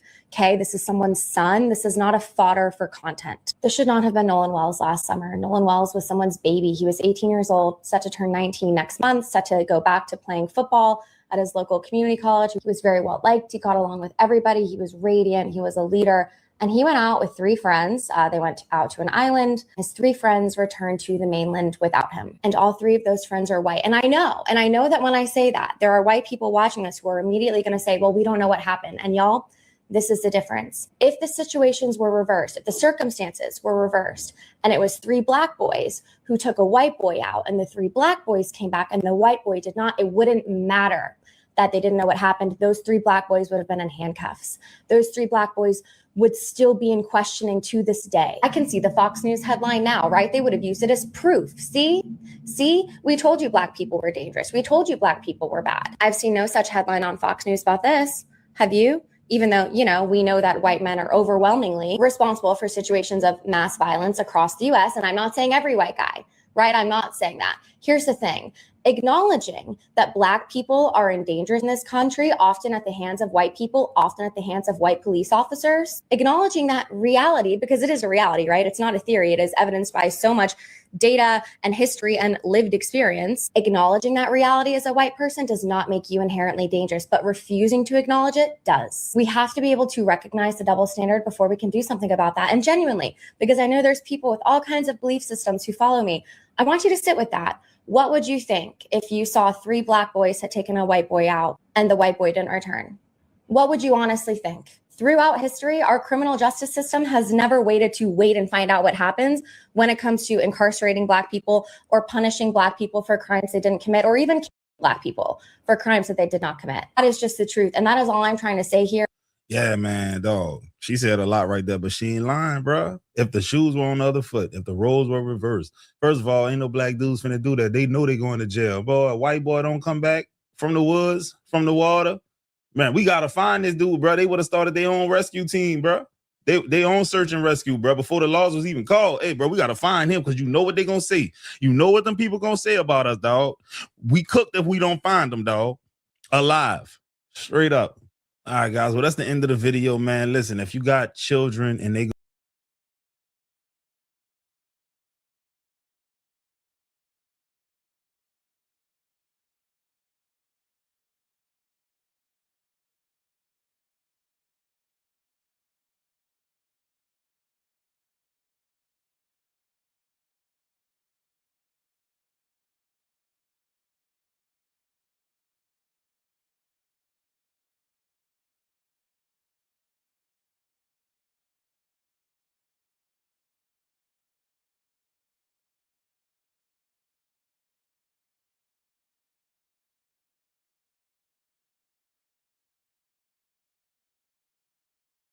Reporting live from Hypers Club, Fight Plus News, I'm John Appa. There's no fucking way he went swimming by himself, that he left the group and everybody that could possibly see or hear him and decided to go for a swim. It appears that not everyone in Nolan Wells' family is trusting local authorities to reveal exactly what happened to the Black teen, whose body was found on July 6th after going missing on July 4th when he and friends traveled to a remote island in Mississippi. Now, as reported here, Wells would travel with friends by boat to Horn Island, an island about 10 miles off the shore of mainland Mississippi, where his friends he went with would return, but he wouldn't. According to report, those same friends are suggesting that Wells would end up deciding to stay on the island and did not ride back with them. Now, as mentioned, Wells' body would end up being found on Monday around 8:45 a.m., but this appears to have raised a lot of questions for Wells' grandfather, in particular, Christopher Wells, who would take to Facebook to call out the current investigation. On Monday night, on his Facebook page, he would write, "Too many unanswered questions. How can an island that was searched yesterday produce my grandson's body this morning? There's nothing right about this. Nolan Xavier Wells deserved the same things that people he knew and associated with all enjoy in life." Now, as mentioned by Wells, a search and rescue would be conducted on July 5th, the following day after Wells would go missing on the island. Local outlet WLOX, who has been consistently covering the case, would confirm this in a story shared that day. The Jackson County Sheriff's Department is currently searching Horn Island with assistance from the Department of Marine Resources, the Gulf Island National Seashore, and the U.S. Coast Guard. So for some, including Wells' grandfather, how was his body found Monday when they had already searched the island on Sunday? For those who don't know, Horn Island is about 10 to 12 miles long and less than a mile wide, making up a little over 3,000 acres. Now, for those who currently don't think any foul play with the search is currently taking place, Nolan being found on Monday makes total sense if he ended up drowning and was later swept on shore. Now, a huge conversation that many can't ignore is the racial undertone attached to the story, given that Wells appeared to be the only Black person in his friend group that went to the island, as well as the many injustices Black people have seen in America's history, especially in places like Mississippi, where back in 1959, a Black man by the name of Mac Charles Parker would be accused of raping a white woman. Now, despite many saying that the woman fabricated her story, Parker would end up being sent to jail. Now, while in jail and always saying that he did not rape the woman, an angry white mob would end up getting into the jail and would kidnap Parker from his cell. Following the kidnapping, the mob would beat and then shoot Parker at a bridge before wrapping him in chains and tossing him over the bridge into the Pearl River. Parker's body would be found weeks later. Now, despite an FBI investigation that identified several of the people in the mob, no one was indicted for his murder. So for some, knowing stories like this exist makes it hard for many to fully trust everyone involved in Nolan's disappearance and now death. Water.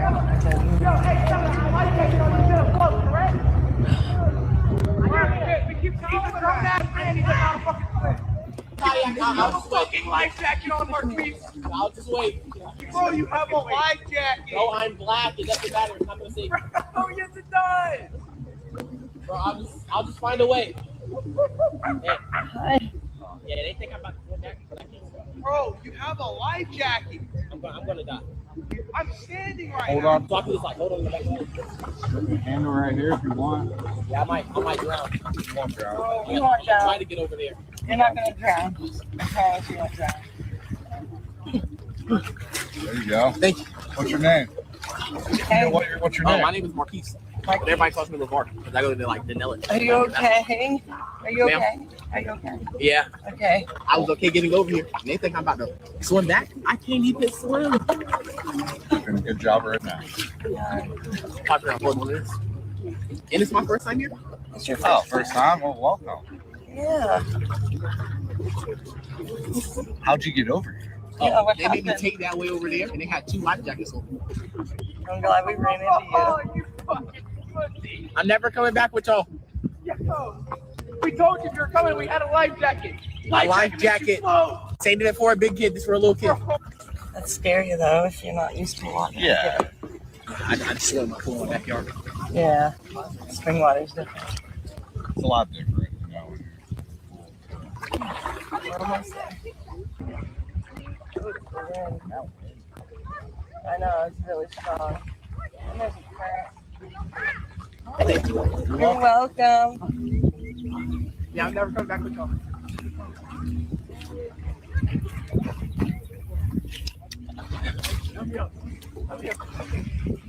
No, what to say? As a way to ensure the investigation is credible and all answers come to light, Wells's family have now brought on civil rights attorney Benjamin Crump. Crump, who is known for his involvement with high-profile cases that are aligned with injustices, would announce he and his team are now joining the case to represent the family. He would go on to say in a statement, "We've been retained by the family of Nolan Wells, a beloved son, teammate, and friend who went out to celebrate the 4th of July and never came home. The wide receiver at Southwest Mississippi Community College was preparing to return for the upcoming football season and would have turned 19 next month. His family deserves answers. They deserve the truth. We will not rest until every fact about what happened to Nolan on Horn Island is brought into the light, and we call on investigators to pursue this case with the urgency and transparency this family deserves." Nolan's mother has continued to remain quiet along with Nolan's father outside of sharing a GoFundMe page in tributes to their son. According to Good Morning America, investigators are already suspecting Nolan must have drowned, but as you can see, many people are not thinking this case is so simple. Got to teach your kids, especially your kids that are hanging out with rich white kids, that is not good. You got to stop letting them hang out with rich white kids. This Nolan Wells situation never should have happened. The parents of Nolan Wells should have known better than to let him hang out with these kids. I have an older son. I'm not saying it's the parents' fault, but I'm just saying it happens all the time. My older son is half black. He looked more black than he did half. But he got into a similar situation. He was fighting with a bunch of rich kids in North Atlanta, the North Atlanta suburbs, the richest neighborhood in Cherokee County, Georgia. And he was fighting with a bunch of boys over a girl. And lucky for him, he didn't wind up dead. He just wound up locked up for a while. But it could have wound up with him being killed. And, you know, we as parents, we have to do a better job in informing our children about who they should and shouldn't hang out with. Because so the sheriff department found Nolan's body, They said it was no foul play. Oh yeah, he just got tired and decided to take a nap in the water. Now they better off saying it's a shark attack, because at least that shark will be held accountable. There is no way in hell that that young man decided to go for a swim by himself on that island on 4th of July weekend. The island's packed with people. It would be hard to even find a way to go for a swim by yourself alone on that island on 4th of July. It's just a little spit of land. But there is no fucking way in hell that that young black man on an island full of white people decided to sneak off by himself and go for a swim alone in water over his head or anywhere near over his head. You understand what I'm saying? That's not something that happened. And an accidental drowning is the only way that that young man could be dead and it not be murder. And there's no fucking way he went swimming by himself, that he left the group and everybody that could possibly see or hear him and decided to go for a swim. Key questions remain. Why did Nolan's friends leave him on the island? If he drowned, it is reported that he knew how to swim. So how and why would he be in the water alone? And why would he ever be alone and not seen by others if he's being reported to be a 6'1" young black man on an island of majority non-black people? On Tuesday, the local coroner's office would end up confirming that the body found has been verified to be that of Nolan's after matching dental records. Now, family and friends and investigators are currently on standby to hear back from autopsy results to help further answer those important questions. Let's talk about it more. Comments below. Do you agree with the suspicion Nolan's grandfather has now raised after his grandson would be found on this remote island days after going missing? Reporting live from Ibis Club, 5+ News, I'm John Abba.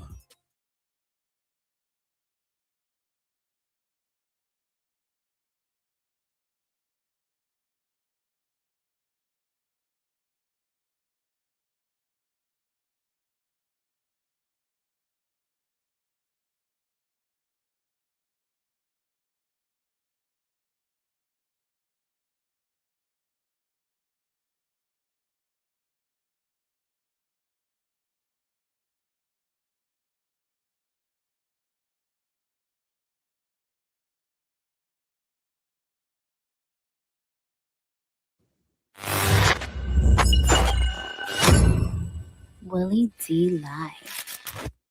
What's up, family? 18-year-old Nolan Xavier Wells went boating with his white friends to celebrate Independence Day. Everybody came back home except Nolan.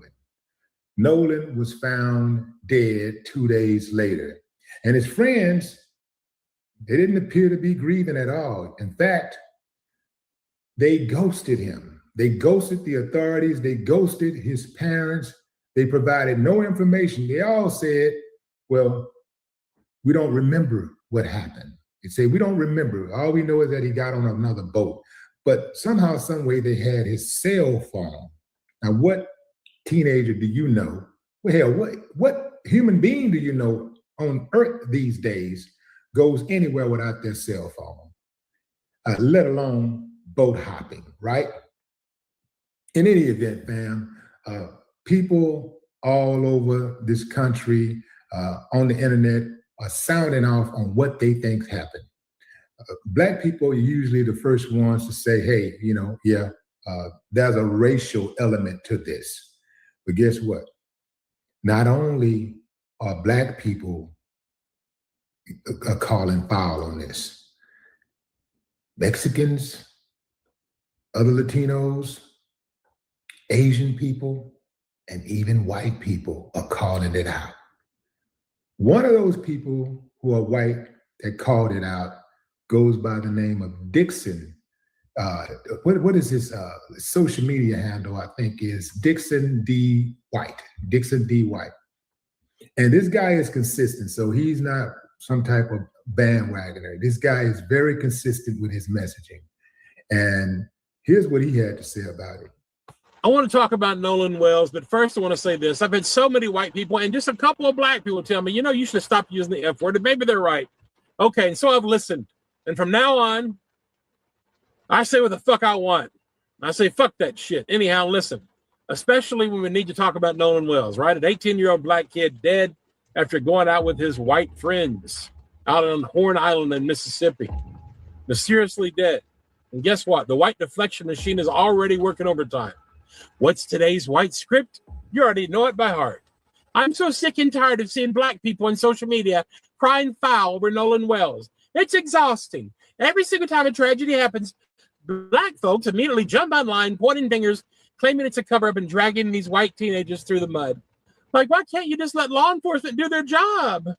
Why does everything have to be about race? I'm not here to feed you comfort, white folks. I'm here to tell you the fucking truth. You know why? Because I'm a motherfucking truth teller. That's what the fuck I do. And what do the white kids and their families do? They instantly lock down their social media, scrub their accounts, go private, and lawyer the fuck up before the search boats even get out of the fucking water. Now let's stop right there, family. Let's say Nolan was your personal friend. Let's say you was out there on that boat with Nolan, your good friend. Y'all was just kikiing, having a good time, drinking, doing whatever you do. And Nolan came up missing. Do you go dark? Do you unplug from social media? I mean, like, not just don't respond, but I'm saying, do you put your account on private and then delete your account? Do you not contact the family and offer your condolences? Do you not get on social media and at the very least say, R.I.P. Nolan Xavier Wells, and turn off the comments? Do you do any of that? Or do you, as a friend, go dark? Do you shut it down? Do you tell the parents, I don't know what happened? Do you tell the authorities, we don't remember? Nobody remembers what happened. Do you do all of that? This is why people are saying that there is a racial component, but also there is foul play. People are saying that these boys, at least one of them, murdered Nolan Wells. And when they talk about let the police do their job, well, it looks like history has taught us that when a black person is killed and a white person is a suspect, the police job is to cover up the crime. It is not to expose the crime or expose the suspects and get justice for the victims or their family. That ain't what their job. Their job is to control the narrative. Immediately, when a black person is found hung or something, man, damn near 1,000% of the time, they have called it a suicide before any investigation is done. That was a situation where a black kid had 2 broken legs, and they said he hung himself. With 2 broke, who the hell hangs themselves with broken legs? But that's their job. Their job is to cover up. And let me tell you something. If you got friends, if you're black and you got white friends whose parents are in law enforcement, if they are members of the court, if they are a judge, if they are a prosecutor, and something happens to you, don't expect justice. Black social media is screaming because they see the glaring, suspicious reality. They're treating them like suspects because they look like fucking suspects. But white people, our default pathological setting clicks right in. I'll give them the benefit of the doubt. They're just good kids from good families. Automatic, unearned fucking innocence. Why is that dynamic? Why do we live in 2 completely different parallel worlds? Automatic, unearned innocence. Unearned innocence. Worlds in the exact same damn country. You want to know absolutely the hardest truth about black people? Black people know white folks better than we know our fucking selves, and they always have. White people don't know shit about ourselves because we are fundamentally, hopelessly deluded. We are completely intoxicated by the myth of white supremacy. We are sick with this generational narcissistic illusion that we sit on top of some kind of cosmic hierarchy and that black people are born beneath us. We have this toxic insulation, this pathetic luxury of ignorance that allows us to stay safely tucked into a white fantasy world, protecting our fragile ass comfort like it's holy scripture. Black people don't get the luxury of being delusional. They can't afford to play make-believe. They are locked into reality because their survival fucking depends on it. So when black folks tell you that those white kids on the boat probably murdered Nolan Wells or that they are very suspect, fucking believe them. 9 out of 10 times, black people are dead right about white folks and our goddamn racist bullshit. You want to know why? Because underneath all the polite smiles, the manicured lawns, the American flags, the fake-ass corporate diversity statements, we are a bunch of goddamn motherfucking racists. See, and this is why I personally can't hate all white people, because of guys like him. So this is a shoe fit, wear it moment. If the shoe fit, lace that motherfucker. I don't give a damn what you think. I don't care how you feel about it. We in that. This is a crisis, man. Lives are on the line. So I don't give a damn about your comfort. I don't care about I'm not going to be silent so you can be comfortable. If talking about these type of things, and you know what we're saying is true, if that makes you uncomfortable, it should make you uncomfortable, but it shouldn't make you so uncomfortable that you want to shoot the messenger. If you want to do something to anybody, it should be the people who are causing others to look at you suspiciously. That's a flat out historical systemic fact. And if we're not spewing racism, we're actively supporting it by denying it or ignoring it and avoiding it. And the absolute sickest, most cowardly part of our culture, most white people don't give a solitary fuck about actual systemic racism. They care infinitely more about being called a racist than they do about the actual body count of racism itself. They want the clean reputation without doing a single goddamn bit of cleanup. That's exactly how diseased we are as a people. Why does everything have to be about race in America? Because every fucking thing in America is about race. Because white people made it that fucking way. And if that makes you uncomfortable, good. Because uncomfortable is the only way you'll ever get into fucking reality. A mother is burying her son and we're still coddling the suspects. We are drowning in our own fake ass innocence. Let that set in your comfort until it fucking burns. Okay, so Dixon says he's being shadow banned, so please like, share, follow, and support him. That's on his Facebook. He is Dixon D. White on Facebook. His Instagram, he's very active on Instagram also. But yeah, absolutely support this guy, absolutely, because he supports righteousness, and that's what it's about. So when we talk about, well, why has everything got to be about race? It's white and black. If it's white and black, it's white and black. That's what it is. That's what it is. And that's what it is in this case. It's sad, man, that we got to have these type of conversations because everybody should be judged by their own merit. Everybody. Nobody should be getting a pass. Nobody should get the presumption of innocence based on the color of their skin. Or nobody should get the protection based on the color of their skin. Because even the police and the judicial system that protects them know oftentimes that the evidence points towards guilt for these people. But they won't go after them because deep down inside, that's who they are too. That's part of their makeup. We are going to a system that disproportionately persecutes, prosecutes, convicts, sentences, and punishes us.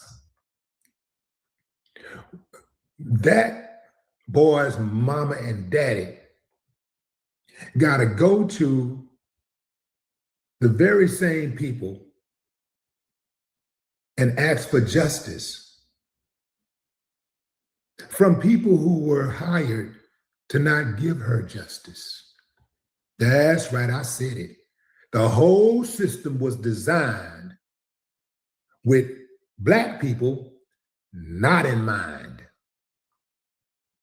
The whole system was designed with Black people not in mind, designed to criminalize, overpunish, target, profile Black people. And it's working the way they intended for it to work. And therein lies the problem. Check this out. Morning tonight after a body was found in the water on Horn Island. The family of 18-year-old Nolan Wells, who was last seen Saturday afternoon, sharing posts on social media confirming their loss. Cody Heister has been speaking with authorities in Jackson County and joins us now with more details on what they're learning tonight. Cody?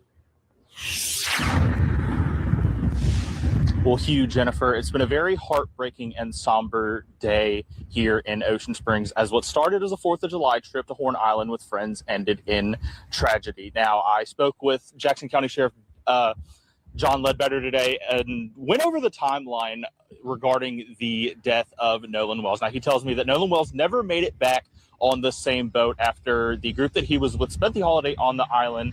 And when he didn't return home, his mother called law enforcement late Saturday night around midnight to report him missing. Now, the search ramped up on Sunday as search crews set up a search party site at the Lake Marsh boat launch. Now, this morning, boats headed out just around after 7, and about an hour later, around 8:45, Sheriff Ledbetter says a U.S. park ranger found a body on the northwestern tip of Horn Island matching Wells' description. Then his family was brought to the coroner's office in Pascagoula. Coroner Bruce Lynn told us over the phone that he has no reason to believe that the body isn't Wells, but they are still waiting on DNA confirmation, and that autopsy is scheduled for tomorrow. But even after that, even before the official confirmation, Wells' mother took to social media this afternoon, unfortunately, to give the news that the body found was of her son. Now, I'm going to show you proof why Nolan Xavier Wells' family will not get justice. I'm going to show you why exactly they are not going to get justice. It ain't going to happen. Watch this. I want you to listen to the words of this guy. This is Sheriff John Ledbetter. And if John Ledbetter, he would actually have his suspects in custody right now. But we know that's too much like right. Check it out. Number one, give the family space and time. They're still processing this tragic event and all of Nolan's close friends. And we're still waiting for 100% confirmation. I'll assure you that the Jackson County Sheriff's Office, we're looking at this whole case just like we would any other case. And we're going to be as thorough as we can. Okay. If you can read between the lines, you know that that's not going to happen.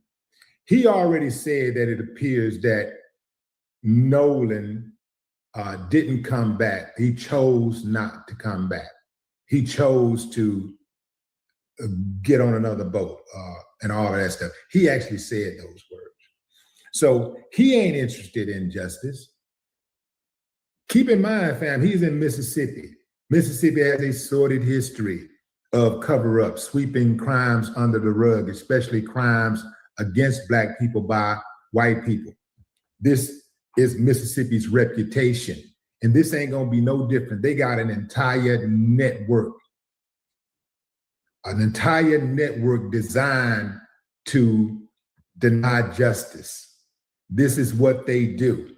This is academic to them. Man, they got a well-oiled system in place. That machine is in place, fam, to deny justice to Black people who have crimes committed against them by white people. So ain't no justice gonna be had. There will not be justice. Yeah, the parents, will raise a bunch of money and yeah, somebody's gonna stroke a check, but ain't nobody going to jail. Now you let that sink in. No more talk.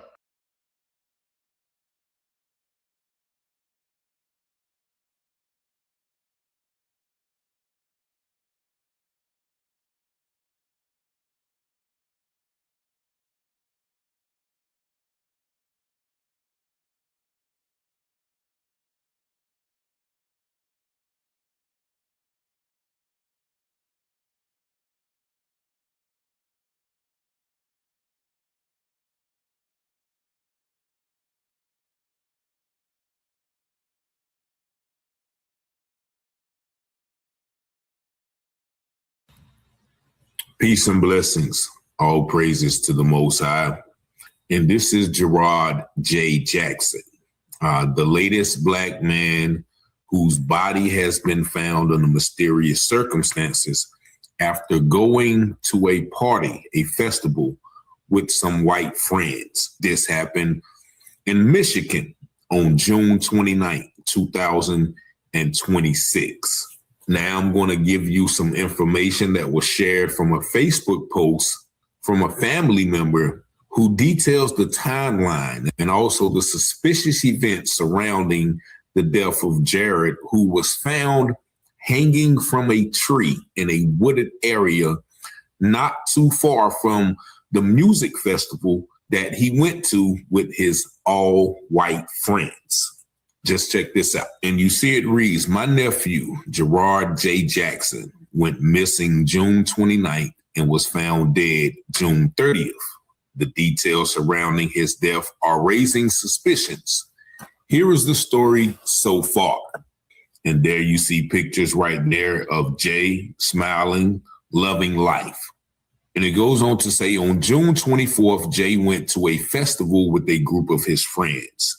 He rented a SUV and drove everyone to the festival. And then it says, these are his friends.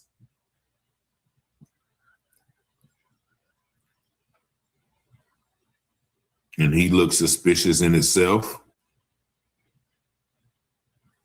All white people. The friends contacted his mom June 29th and said that he went missing and he was having a mental crisis. This is what his quote unquote best friend posted.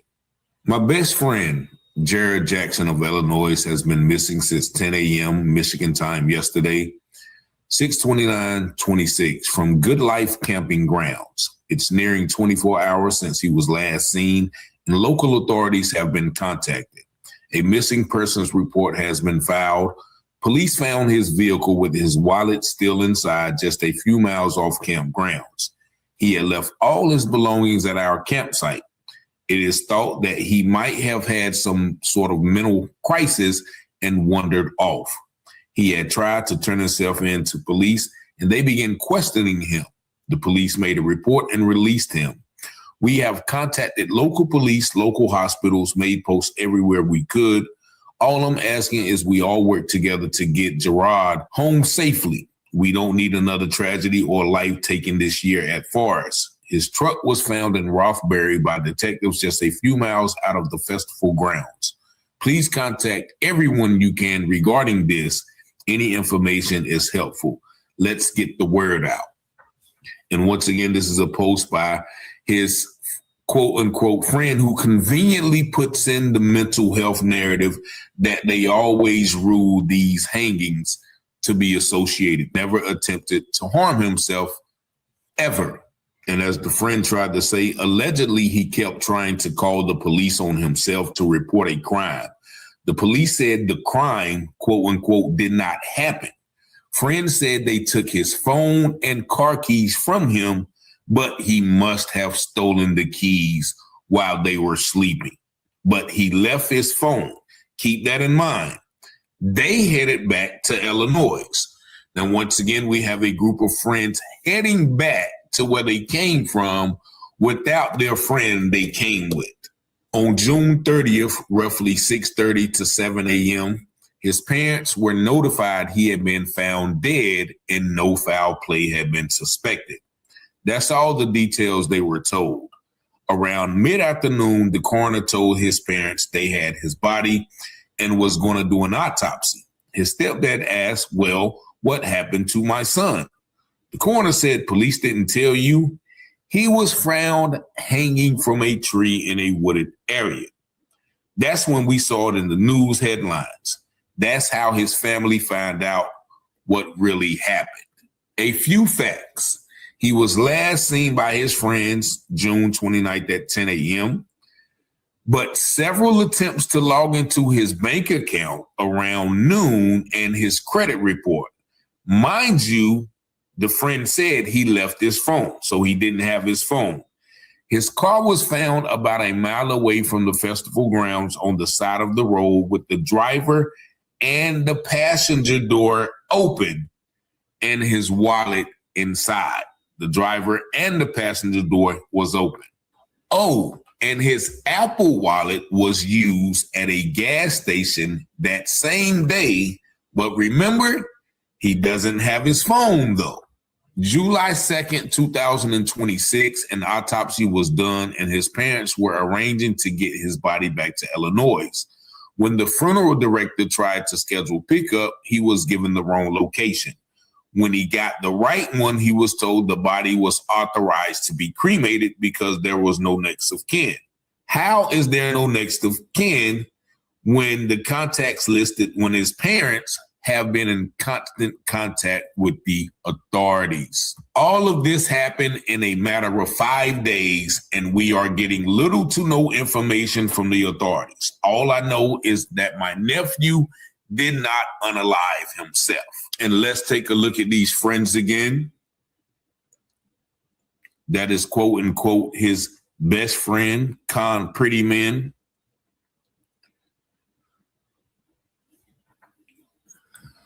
So these are the details from his family. His friends took his cell phone and wallet, but he somehow stole the keys. But mind you, when he was found, his wallet was in the car.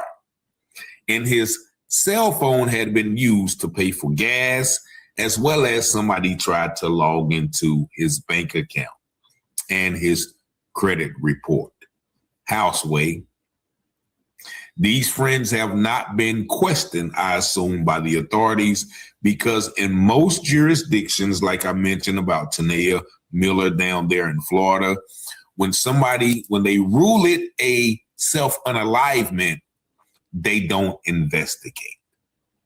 And so it seems strange to me that this young black man full of life will go to this music festival, never having a history of mental health crisis, all of a sudden wandered off, called police, they release him. The police said that didn't happen, and these people are beyond suspicion. Now, this is what the local news are saying about the incident.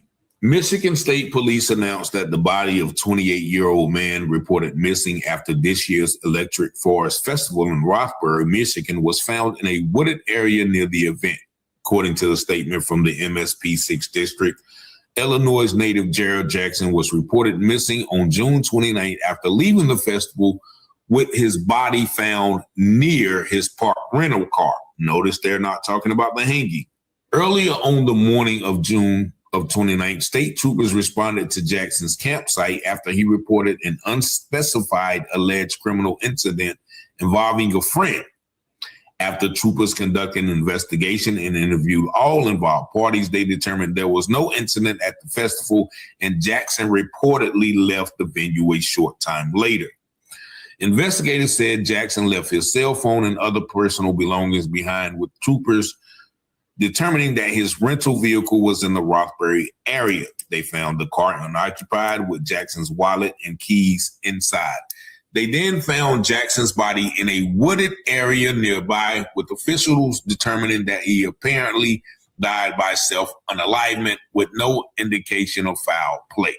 So this gives more context because he called the police to the campground to report a crime by one of his friends. And of course, they probably came, talked to the white boys. Oh, there's nothing to see here. Get lost. Beat it, black kid. And then eventually they took him to the woods, allegedly, and did what they would with him. And also at that same festival, there was reports of a 4-month-old baby found dead as well. So we have to be careful, first of all, with celebrating these festivals, because many of them are ritualistic, and some of them, as we see in this case, I think involve sacrifices. These are sacrifices, as well as the young brother down there, Xavier Nolan Wells. It has been alleged that, pictures were doctored and, he had on red beads, everybody had on white beads, and, that could have symbolized a possible sacrifice. We don't know the spiritual depths of these incidents and festivals and everything that we're celebrating and how it affects us. So many things happen on July 4th this weekend. It's unfathomable, the amount of carnage and chaos and everything that has been brought up. And so, as everybody's saying about the Nolan Wells case, we have to stop going to these locations where we are the only one. And this looks like another one of those instances. Rest in peace to the brother. Once again, it looks like they've already closed the investigation. There's nothing to see here. But I definitely think that those friends should be scrutinized a little more. Who had his phone, who was logging into his accounts, who was using his Apple Wallet, so on and so forth. But as the scripture says, there are things that the Lord hates. That is a lying tongue and those that are swift to shed innocent blood. And this is a case, I think that scripture rules prevalent. But y'all let me know what y'all think in the comments.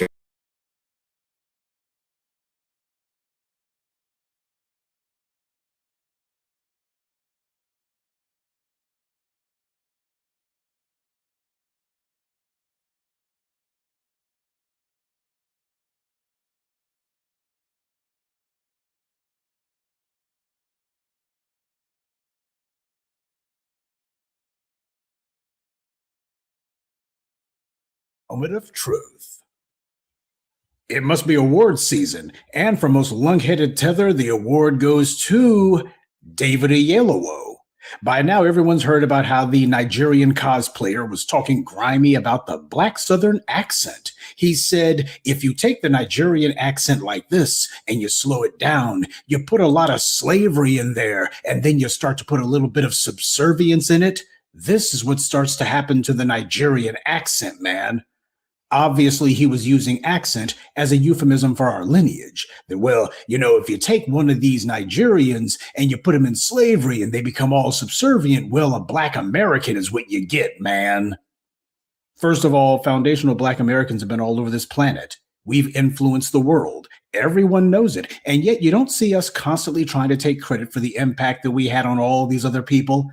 And we certainly don't denigrate them for it. And yet we primarily see people from Haiti and Nigeria who never even set foot here, and yet will lie through their teeth claiming that they influenced us when nobody today or even in the past even knew them. This is a really bad habit that these tethers have, but it's particularly bad among Nigerians and Haitians.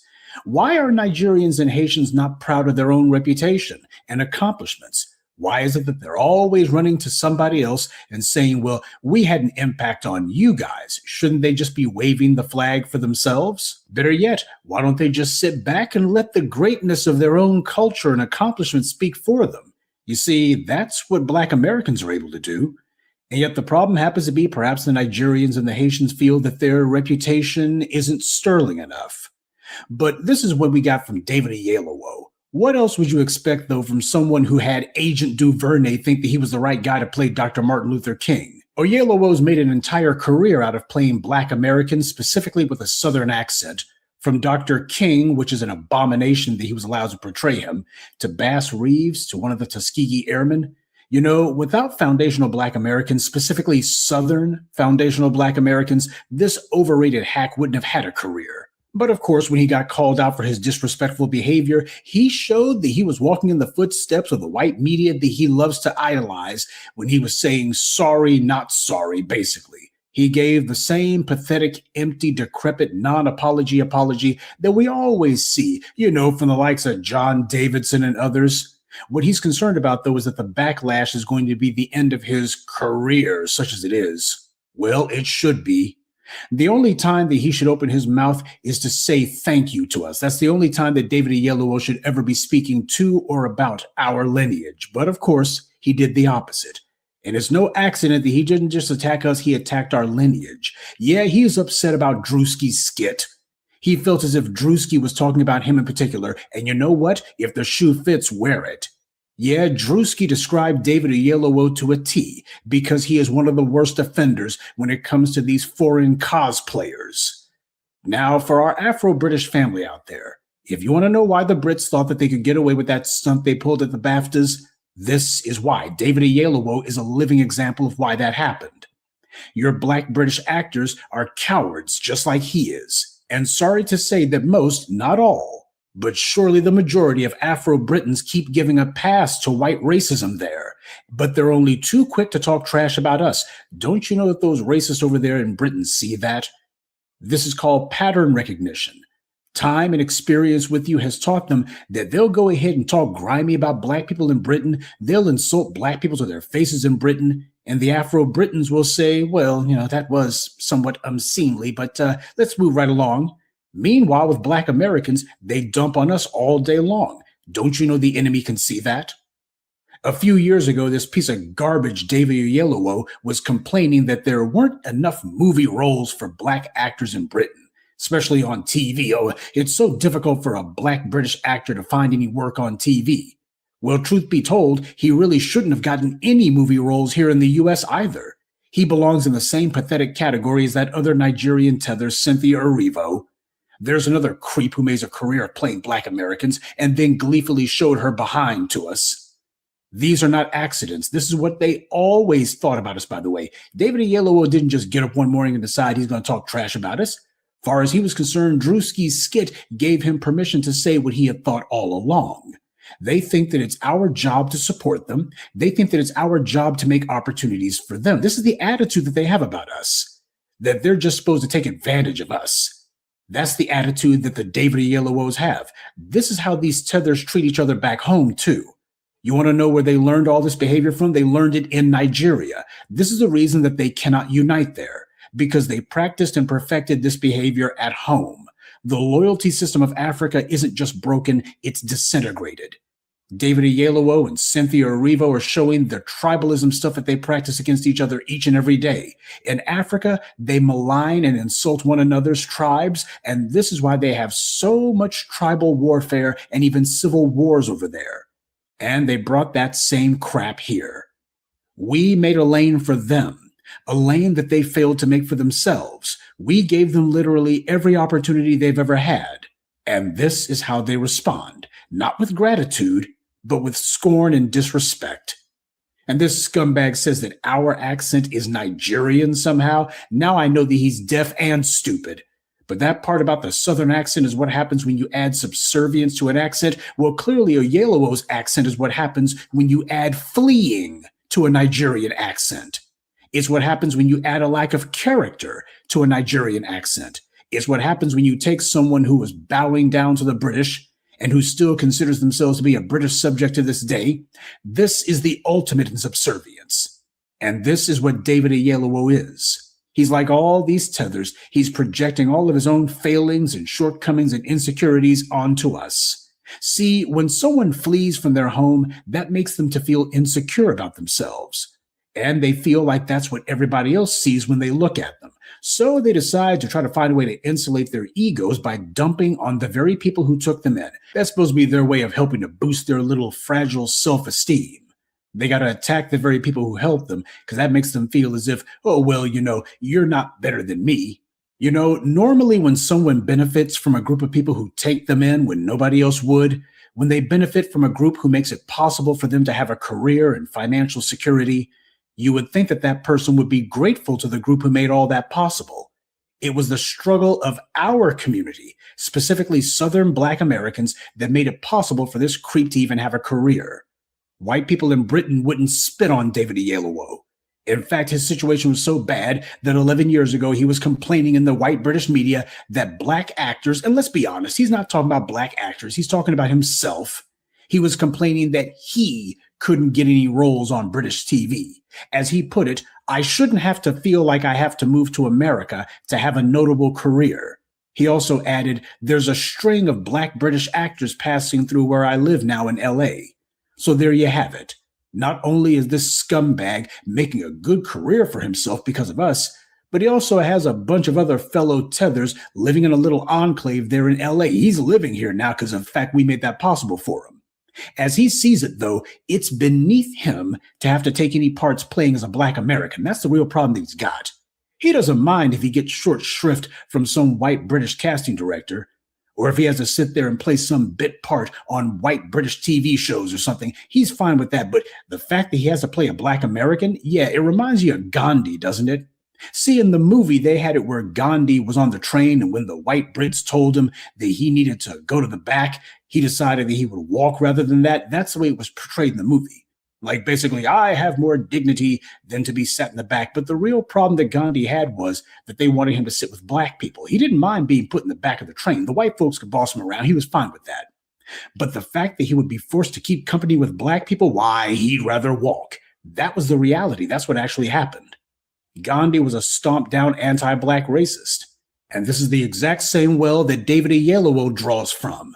He's better than a black American. He shouldn't have to play a black American role. Why shouldn't they be making roles for him so he could be a respectable British actor in Britain? That's what he's saying. So there you have it. Far as he's concerned, we're beneath him, but he doesn't have a leg to stand on. This isn't about reality. It's about the mental dream world he tries to live in. And the fact that as long as these white media folks were giving him a check, he thought that he could be as anti-black as the typical white supremacist. And we all know his problem isn't that he had to come to the U.S. to find work. After all, the United States is the big stage when it comes to entertainment. Nobody does it bigger. Nobody pays more money than the U.S. And his white peers like Benedict Cumberbatch and others, they don't complain. And speaking of complaints, notice how he says that he shouldn't have to move to America to have a career. Well, that makes two places this fool has fled from. He fled from Nigeria and he fled from Britain. He didn't build anything in Nigeria, and he didn't bother to build anything in Britain either. But then again, what else do you expect from somebody who has nothing but moral cowardice and intellectual dishonesty? Of course, you notice he points out that there's a string of black British actors in LA. Yes, Oyelowo, we know that there are. These white media producers and casting directors, they've created the largest job set-aside program in media for foreign flags. We get it. And it's not because they think that these are better actors. It's because a disproportionate number of these foreigners who come here share the same contempt for Black America as these white media types do. And to think, there's always some tether, some bootlick, some foreign flag, some fool who has the nerve to ask, why is it that you Black Americans always get uptight whenever there's some foreign Black person playing the part of a Black American in a movie? Why do you guys always get bent out of joint about that? This is why. This is the entire reason that we've objected to it, and we're determined to shut it down. David Oyelowo is the perfect example of the problem here. He didn't come to the U.S. to try to create opportunities for Black people any more than Idris Elba did. Now, there's another punk who made a career out of cosplaying as one of us, and last I heard, he's trying to make a movie studio in Africa. He's not doing anything to try to give back to the Black community in America who lifted him out of poverty and made him rich and famous. Without Black Americans, Idris Elba would still be some wannabe DJ playing gigs at some hole-in-the-wall underground dance club somewhere in London, because that's what he was doing before we helped him out. He had nothing before he came to the U.S. He had nothing before he came to us. And while The Wire wasn't necessarily the biggest show on American television, it was definitely a big show in Britain. They loved that show over there. And that's what made it possible for him to be getting shows like Luther afterwards. That's what happened to him because of the success that that show had overseas. But the truth of the matter is, had it not been for Black Americans, there wouldn't even been the role of a Stringer Bell for him to take in the first place. That's what needs to be said. Go back in the archives of this channel, by the way. You'll know that when he came to the US and he got the role of Stringer Bell, even the white producers on The Wire knew that he wasn't right for it. You can watch the interview that Idris Elba did with Trevor Noah, where he admitted that when he was auditioning for The Wire, those white people at HBO had a bet going that he was a foreigner. It was just that obvious that he wasn't from the United States. They could tell it. Everything about him gave it away. The only reason these tethers have careers is because of our struggles to fight for representation in the media. You got TV shows in Britain showing black people over there, even though black folks in Britain are like 4 or 5% of the population there. But you wouldn't know it by looking at the media there, and that's because of the massive impact of American media. America sets the tone for the world, and Black America sets the tone for America, especially when it comes to what's being seen in front of those cameras. We did that. You didn't have those white folks over there in Britain deciding, well, we're going to start making some roles for these black folks. No, what happened was because American media saturates the world, they saw the representation that we had, and that had an impact on them. David Oyelowo may complain that there's not enough roles for Black Britons, but had it not been for us, there wouldn't be any at all. He wouldn't even have the few little crumbs that he had over there. All you got to do is look at what happened at the BAFTAs incident. Every single Black British actor, TV personality, and anyone in their British media should have been raising hell about that. They should have all been getting together to storm the British Parliament, or at least the offices of the BBC. They should have been demanding heads on pikes. They should have been demanding people be massively fired. Any black person with any sort of notoriety in Britain should have been all over that. But let's be honest. They've never done that before. Even they admitted it. Black Britons were amazed when they saw foundational Black Americans put our foot down, or rather put our foot in the behinds of those racists over there in the BBC. We made the scumbags apologize and then tuck their tail between their legs. Yeah, because we're built differently over here. But apparently that's what David Oyelowo considers to be subservience. He has a strange definition of the word.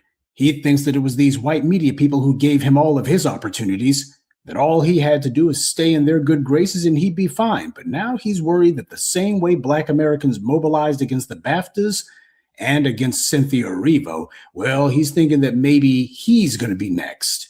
He knows that without Black American audiences, he would have no career.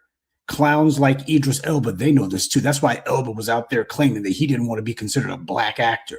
That was him signaling loud as he could to the dominant society, yoo-hoo, I want you guys to watch me more, so I have to be dependent on these Black Americans. But of course, he's not alone. Your boy Godfrey, he gave this piece of dirt Oyelowo a platform to spew his filth and didn't even take him to task when he did it. He was sitting there co-signing that mess, giving him an attaboy, agreeing with him. And then afterwards, Godfrey's been trying to do the old garbage about, well, I mean, he doesn't know any better. David Oyelowo, he comes from a different country. He just doesn't know any better. Family, we don't allow that lie. This is someone, David Oyelowo, who spent his entire acting career pretending to be one of us. And whenever he's been asked what qualifies him to portray the role of Dr. King or of a Bass Reeves or of a Tuskegee Airman, what the hell qualifies him to portray a Black American? The very first thing that Oyelowo would always reference is that he knows so much about us, how similar his own personal experience has been. Oh, it's all about Black, you know. The only difference is the accent, don't you know? Idris Elba would do that too. See, when it comes to anti-Black imagery in Japan or in Europe or Mexico, everybody runs to the go-to lie that, well, they're not from the U.S., you see, so they don't know any better. This is the same David Oyelowo who was whining and complaining about racism in Britain when it comes to Black people being given opportunities in TV. He knew exactly what he was saying, and he knew exactly what he was doing. What he didn't know is that there was going to be this big a backlash about it. See, he figured, well, I'm not exactly John Davidson. John Davidson's a white guy who did this stuff on TV. He was a pretty easy target. Me, on the other hand, I'll be able to fly under the radar. This will be a victimless crime. I can go ahead and get away with it. And if there is some sort of disruption about it, if there's any sort of controversy, it'll blow over soon enough. I can get a pass. They won't notice. They won't do anything. And he was dead wrong. Like he's been wrong about everything else. And speaking of wrong, Godfrey's been called out about his co-signing this garbage, and he's been crashing out. Oh, he's been trying to pretend as if I didn't have anything to do with that. Man, he was amening everything that David Oyelowo was saying. He was amening it and saying facts and all the rest of that. He was called out for not checking Oyelowo, and instead of admitting that he was wrong, he defended the bastard. Family, when I've mentioned David Oyelowo in the past, it was never complimentary. He hadn't done anything to that point that was obnoxious enough that he deserved to have enough of my time to have a video made about him. But the stink was on him. You could smell it. And the same thing goes for Godfrey. Haven't you noticed that you've never heard me mention his name before? And now you know why. You have these people who come here from countries that they fled from, countries that their superior culture failed to build up. They come over here where the subservient Black folks are, people who actually stood on their own 2 feet and who didn't just take abuse from every Tom, Dick, and Harry in Britain and Nigeria. And then they make money pretending to be one of us. These foreign flags have gotten extremely comfortable with disrespecting us, and it's gone on for so long they think that that's the way it's supposed to be and that there's never going to be any penalties for it. And this is why delineation had to happen, and why it was the right thing to do. The people talking about Pan-African unity, how is any self-respecting Black American supposed to unify with this? David Oyelowo is now in the same pathetic company as Cynthia Erivo, and his career, what he thought there was going to be of it, when he calls himself trying to play Joe Louis, I think the reception for that one's going to be a hell of a lot colder than he was expecting it to be. These clowns do this stuff and they think because they got some white casting director or some white producer in the Hollywood Hills patting them on the back, they feel like they're getting away with something. But we have the ability to make sure that they don't get away with anything. And if the Black grassroots has anything to say about it, David Oyelowo's next role will be in the unemployment line. And there won't be anybody eager to see him there either. Good day and be one. I like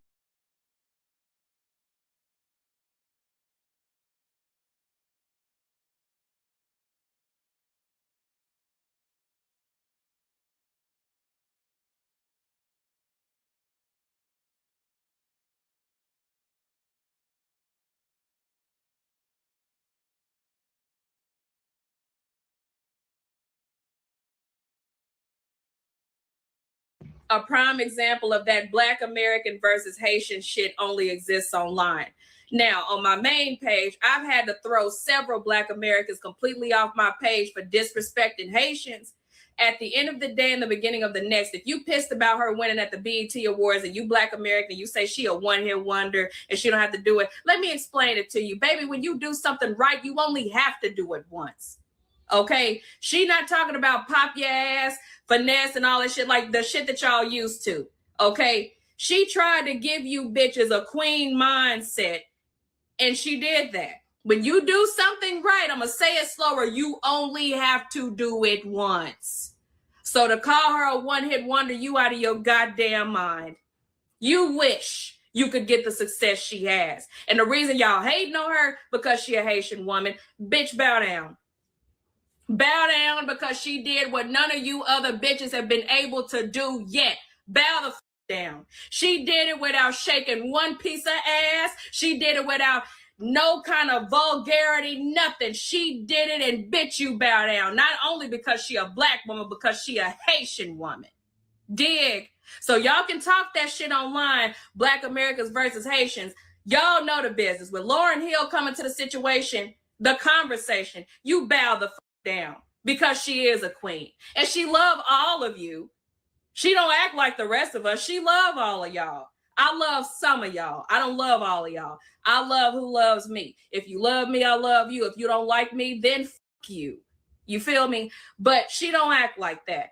So at the end of the day and the beginning of the next, respect Lauryn Hill, not only as a Black queen, but a Haitian queen, and doing what y'all queens still haven't done yet. Speaking of Caribbeans, where the Caribbeans? Shout out, where the Caribbeans? Any Caribbeans in here? Y'all know there's a thing with people now. Have y'all noticed? I guess because of TPS and all that stuff. Why are there so many Caribbeans trying to make everybody Haitian all of a sudden? Have y'all noticed that? A lot of these people are making videos trying to make foundational Black Americans Haitian. This is goddamn ridiculous at this point. I saw one woman, I think she's, what is she? She has a youth TikTok channel, I think she might be Haitian. I'm not sure. But she got on here talking about Lauryn Hill is Haitian. Lauryn Hill is not Haitian at all. Wyclef is, and the Fugees, the other Wyclef and Pras, they're Haitian, but Lauryn Hill is not Haitian at all. Joy Reid got on some live talking about, yeah, the Haitians have been pivotal to this and that. Crispus Attucks, who was in the American Revolution, he was Haitian. Like, what? Family, Crispus Attucks was not Haitian. Crispus Attucks wasn't Haitian. Lauryn Hill isn't Haitian. These people are just saying shit. Listen, you know what this is? Foundation of Black Americans, man, this delineation has disrupted the old game of people hiding under the generic Black umbrella, siphoning off our cultural energy. And because we've drawn a hard line in the sand and we're demanding historical accuracy, there's now a coordinated panic, ladies and gentlemen. So now there's a sudden push to crowbar Haitians and other Caribbean groups into the building of America and the civil rights narrative. You understand? And I'm telling y'all, as a historian, these people are full of shit. I guess a lot of them assume that we don't know the history. Oh, the hell we don't. We know the history. See, this temporary protective status, that's been revoked for a lot of these people. So that has created a state of political desperation. And when the threat of deportation is on the table, the PR tactic is to try to manufacture a historic anchor in the United States. So they're pushing a false narrative that they fought in the Revolutionary War, built the country, and built New Orleans and all that shit. They're trying to create a political shield. So the narrative that they're trying to do is like, you can't deport us because our people are also foundational to history too. So they want to use our foundational Black American equity as an immigration defense mechanism. And these people are just saying shit. They're just pulling stuff out their ass, man.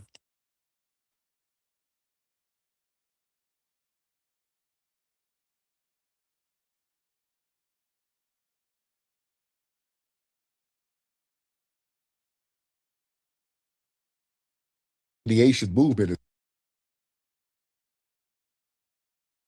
has closed that loophole. Now we're clearly defining who we are and who built this nation. So now these people are scrambling to try to retroactively write themselves into our history. They're trying to crowbar into our damn legacy. Just like when they start talking about Haitians fought in the Revolutionary War, they went down there, fight with the French in Savannah and lost. First of all, it wasn't Haiti yet. They went to Savannah and got their ass whooped. That's not a flex. You know? Then they start talking about W.B. Du Bois was Haitian. W.B. Du Bois was FBA. He had a Haitian or Saint-Domingue ancestor, but he was still foundational Black American. Yeah. Then they like to bring up Harry Belafonte and Stokely Carmichael and all these people that were around in the civil rights movement. Yeah, there were some individuals with Caribbean ancestry who participated, but the movement itself was not a Caribbean import. The infrastructure, the strategy, the funding, the physical bodies taking the beatings, the marching, the boycotting, all of that was FBA, goddammit. You understand? Let's be very, very clear. So what they're trying to do, man, they're trying to dilute everything so that they can get access to tangibles, that they can have this narrative that everybody built America, that everybody led the civil rights movement, that muddies the waters for tangibles. Yeah. And then they do this fake Pan-African guilt trip. They try to use a romanticized, weaponized version of Pan-Africanism to try to guilt trip foundational Black Americans into disrespecting or accepting their disrespect. So if we correct people, if they start lying on Crispus Attucks and all our other icons, well, we're divisive if we call them out. Just like this white man who called up. If we say, hey, man, it's funny style if a Black person goes out with a bunch of white people and they end up unalive, that's kind of suspicious. Hey, God, that's goddamn racist, dude. That's racist to say, dude. Yeah, don't try to gaslight. Don't try to gaslight us. Let's get Outstanding Brandon. Outstanding Brandon, hop on. Mr. Brandon, hop on, sir. Yo, what's up, big bro? Hey, man, how are you, sir?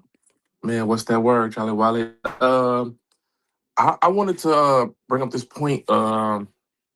As a kid, we used to have to my moms and they had us watch this movie with Ice-T called Game. Surviving the Game. I know what you're talking about. Surviving the Game, exactly. And that terrified the hell out of me. Excuse my French, you know what I'm saying? I know we're doing a YouTube thing.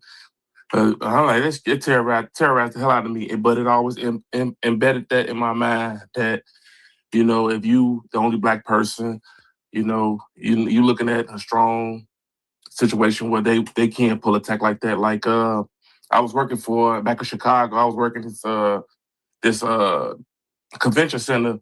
So it's two dudes walked up on me and they was like from Chicago, hey, look good, where can I find some bud at? And I'm like, shit, if I could make some extra money out of it, I'm gonna go ahead and try to finesse this real quick. And they bought the bud for like $30, $20 more than what I bought it for. We sitting in the hotel and they just like, you want to smoke? So we smoking. And I look up, I'm the only person smoking. So I'm like, damn, I'm like, are they trying to pull a tech up on me or something like that? I told them like, yeah, we finna get ready and go. And as soon as they turned their head, I took off. You know what I'm saying? Because I'm like, shit. I had that embedded in my head, like you the only person, in that, and you the only black person in this situation. And I thought about the game situation. It's like, I'm like, damn, I'm the only person. He's like, he stopped smoking and stuff like that. So I'm like, oh, okay, you know. So I wanted for the audience, y'all need to go look up that movie and show that movie to the kids so they get a gist of what's going on. Absolutely. All right. So much, brother. But yeah, the movie is called Surviving the Game. Well, my brother Ice-T. Movie came out, I think, in the early 90s. It's a deep movie, man. Ice-T played a homeless guy, and some rich white dudes approached him, and they're like, hey, come out to this cabin. And I forgot why they invited him. I forgot what the excuse why they invited him. So he goes to this cabin, and he finds out that, they all whining and dining him and feeding him and all that. And then the next morning, they start chasing him and make him run off into the woods, and they start hunting him. So it's like these rich white men get homeless black people. It's a hell of a deep movie. So check that movie out. Surviving the Game with Ice-T. The Move. What's up, Move? Yo, what up, Flex? How you feeling? I'm good, man. How are you? Doing good. Man, I just want to remind you, do you remember that case with Bakari Henderson over in Greece? Oh, yeah. Man, that brought me back. And he was with his white co-workers out in Greece. He was with a group of them. Oh, yeah. None of them had his back, bro. Right. And so, and I like to tell all my cousins, man, who are in college, bro. So, like, when we were in college, I went to a PWI, bro. They used to always invite us to the frat house. Me and my homies always made sure that we went together. And we was in the frat house together, because, they be having stuff flowing around, around the house and stuff like that. We wasn't going to get blamed. If something like that was happening, I tell them all the time, yo, roll together. We used to roll 4, 5, 6 deep, man. So, we have that understanding with each other that we gonna protect each other, bro. So all the youngins out there, everybody who's in college, law school, make sure y'all stick together when y'all go out together. Real talk, man. Thank you so much. Yeah, man, that's the rule. Brothers, we go out, man. We show up together, we gonna leave together, all of us. If 5 of us show up, 5 of us gonna leave. Unless somebody pulls a honey and he said, hey, man, I'm going to roll with her. We know where everybody's going to be. We're not just going to leave nobody. We ain't doing that. What's up, Bubba? Yo, Tyreek, what's up? I'm good, Bubba. How are you?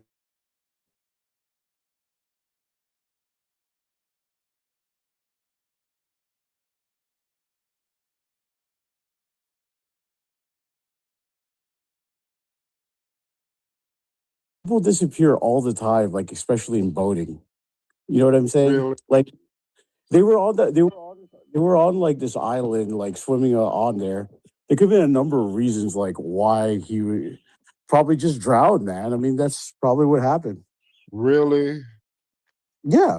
I mean, look, Do you remember in 2009 at the same time of the Johan van der Sloot, right? Those guys, the NFL team, their boat capsized and like all those NFL stars disappeared. And like what do you call it? This stuff happens like all the time. So I'm not saying that like this is not racially motivated. You don't know that for sure. I mean, Dude, how come every time so many cases where black people go out by themselves with white people, they don't come back? Why is that? Name them. Shit. I named them earlier. The Peter guy in Pennsylvania. This Yeah, what happened to them? Yeah, he went hunting with his white friends and they shot him. Then another case in Cummings, Georgia, a black woman went over to a sleepover. Yeah. And then what happened? They said she fell out of a window. That don't make no sense. Yeah. Yeah, and then, dude, black people disappear all the time. It all disappears. Yeah. I don't see how white people do shit to black people all the time too, don't they? Historically, right? What's that? And no, weird shit to black people all the time too, right? Yeah, but I'm like this come Tariq, this is like desperate. I mean, like desperate. Yeah, I mean, like what do you call it? You're trying to make this into like a big thing, and I see it on Twitter trying to make it a big thing. So, And if you don't stop, because if it were a group of black people and a white boy ended up dead and the black dudes came back talking about, yeah, we left him, but what happened to him? Y'all would be running around here screaming for RICO charges to be on everybody. So stop it, sir. No, dude, are you telling me how many times that like a white person has disappeared? That like you could only name that Johan van der Sloot, and that's because they was under investigation already too, like multiple. And he unalived another woman, right? Yeah, he did it. He did that for multiple women. That's why the search was so like active, dude. Like I mean, it all depends on like your high profile and whether or not your case. Like I don't believe this. Like this is like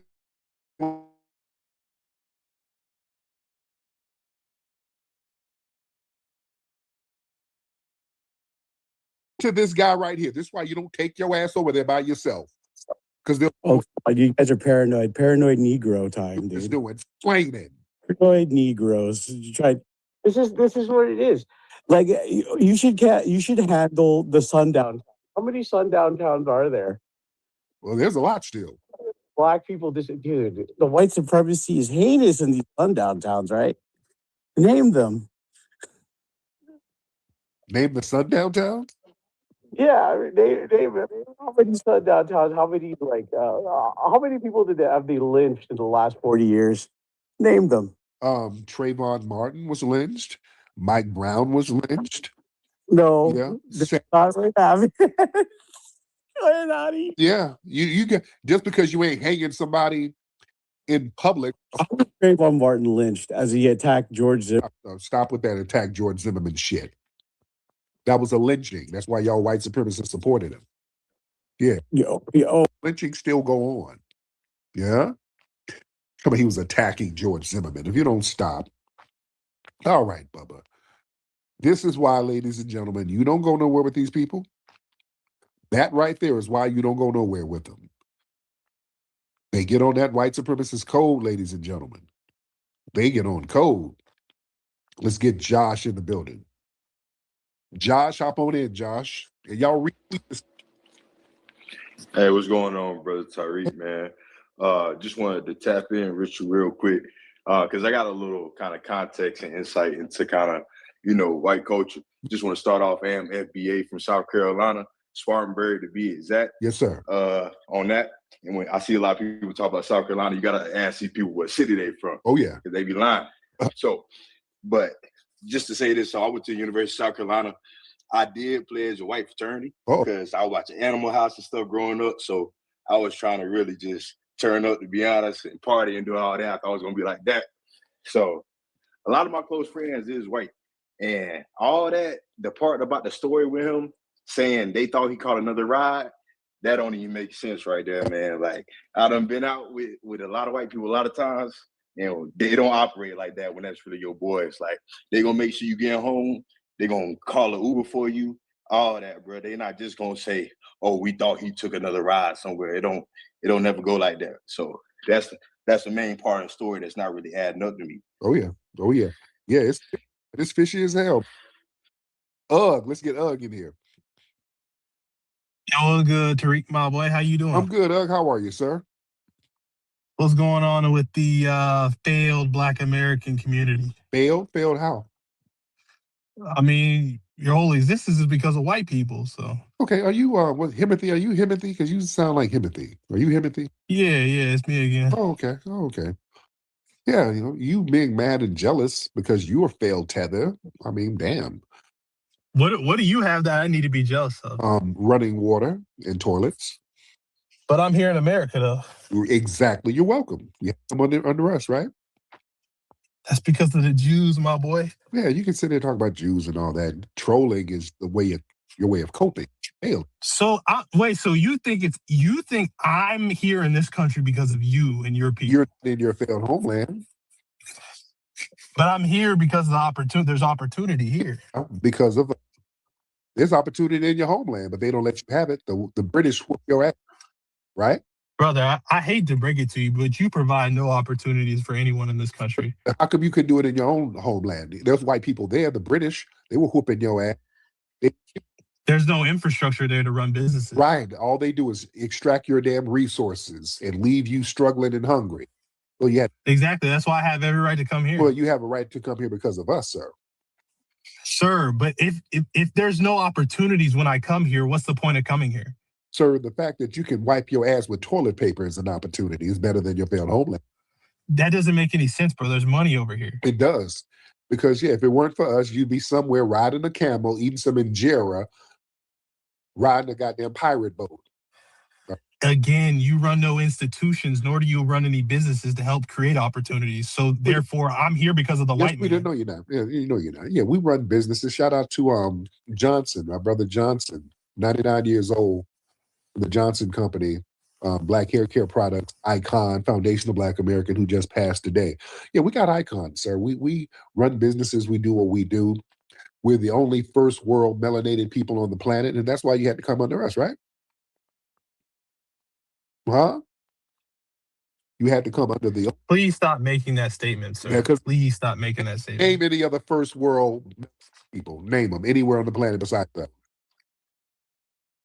Sir, your entire existence, your entire existence is because of white people. Thank you. You couldn't name them. Your entire existence is because of white. Yeah. We're the only first world melanated people, sir. You had to come up under us. That's why you jealous and mad. You being jealous and mad won't change that fact, sir. Hayes. What's up, Hayes? Brother Hayes? Hey, Brother Tyreek. How you doing? I'm good, sir. How are you, Hayes? Doing all right. Hey, I just wanted to let you know, you remember 3 years ago, that Asian guy shot that 5-year-old who's now 8 years old? In Detroit, right? Yeah, I'm the next neighborhood over. Oh, wow. I saw him and his father this weekend, and no adverse effects of that gunshot. Oh, good. Looking real good. Good. So the family's holding up? Yeah, they holding up. He's still with that white girl. I'm not even gonna go in on the father and stuff. This is not the time or place. I just wanted to bring that to you, that I saw that young man this weekend. So the Asian guy, what happened to him? Man, not enough. Mm-hmm. Man, you got a slap on the wrist, some probation. The only time he spent in jail, it seemed like they bounced him out of jail faster than I don't know what. Wow. He didn't get no time, man. He got probation. Oh, wow. But that Vietnamese restaurant that he was working at, yeah, they had to dry up, and they fired him because when nobody black, white, or in between going to that place, because what he did was foul. Oh yeah, my man. Thank you so much for that, man. Yeah, I remember that case. I was barking on the damn prosecutor. I was going in on that prosecutor. Me and him were going back and forth. I'm like, man, you better put some real charges on that damn dude. Gently, what's up, Gently? How's it going? How's everybody? We appreciate you for having me. Thank you so much, Gently. Now, what's your ethnic background, Gently?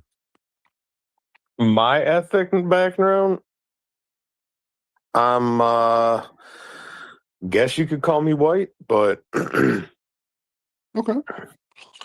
Where's your family? Where did they immigrate from? What part of Europe? Armenia. Oh, okay, cool. Yeah, so you're kind of Middle Eastern, right? Yeah. More so than that. If I'm out in the sun too long, I don't look white. When they get here from Armenia? Oh, my grandpa. Around what year? That's what I'm asking. Yeah. Oh, shit. 19. Man, I wouldn't even. They fled the Armenia. If you know anything about Armenia, they like my grandparents fled my great grandparents. They fled the Armenian genocide. Yeah. And got out here during that. And like my great grandparents were pregnant with. I don't know like the years and all that type of stuff as far as. Okay. But so what's on your mind, Gently? Yeah. Oh no, I'm just checking out spaces, just seeing what's going on, and trying to get myself known out there. And other than that, I'm just a crypto meme coin, kind of beat the real world, if so to speak, and I just got tired of crypto Twitter getting rugged, getting like my X account canceled for shilling and all that. So turned myself into a meme coin based on a token a while ago. Whoa. Oh, let me see. I don't know what that was. Hold on 1 second. IB? Yo, IB, what the hell was that? IB? IB, are you in the hospital? IB, unmute your microphone. What the hell kind of noise was that, bro?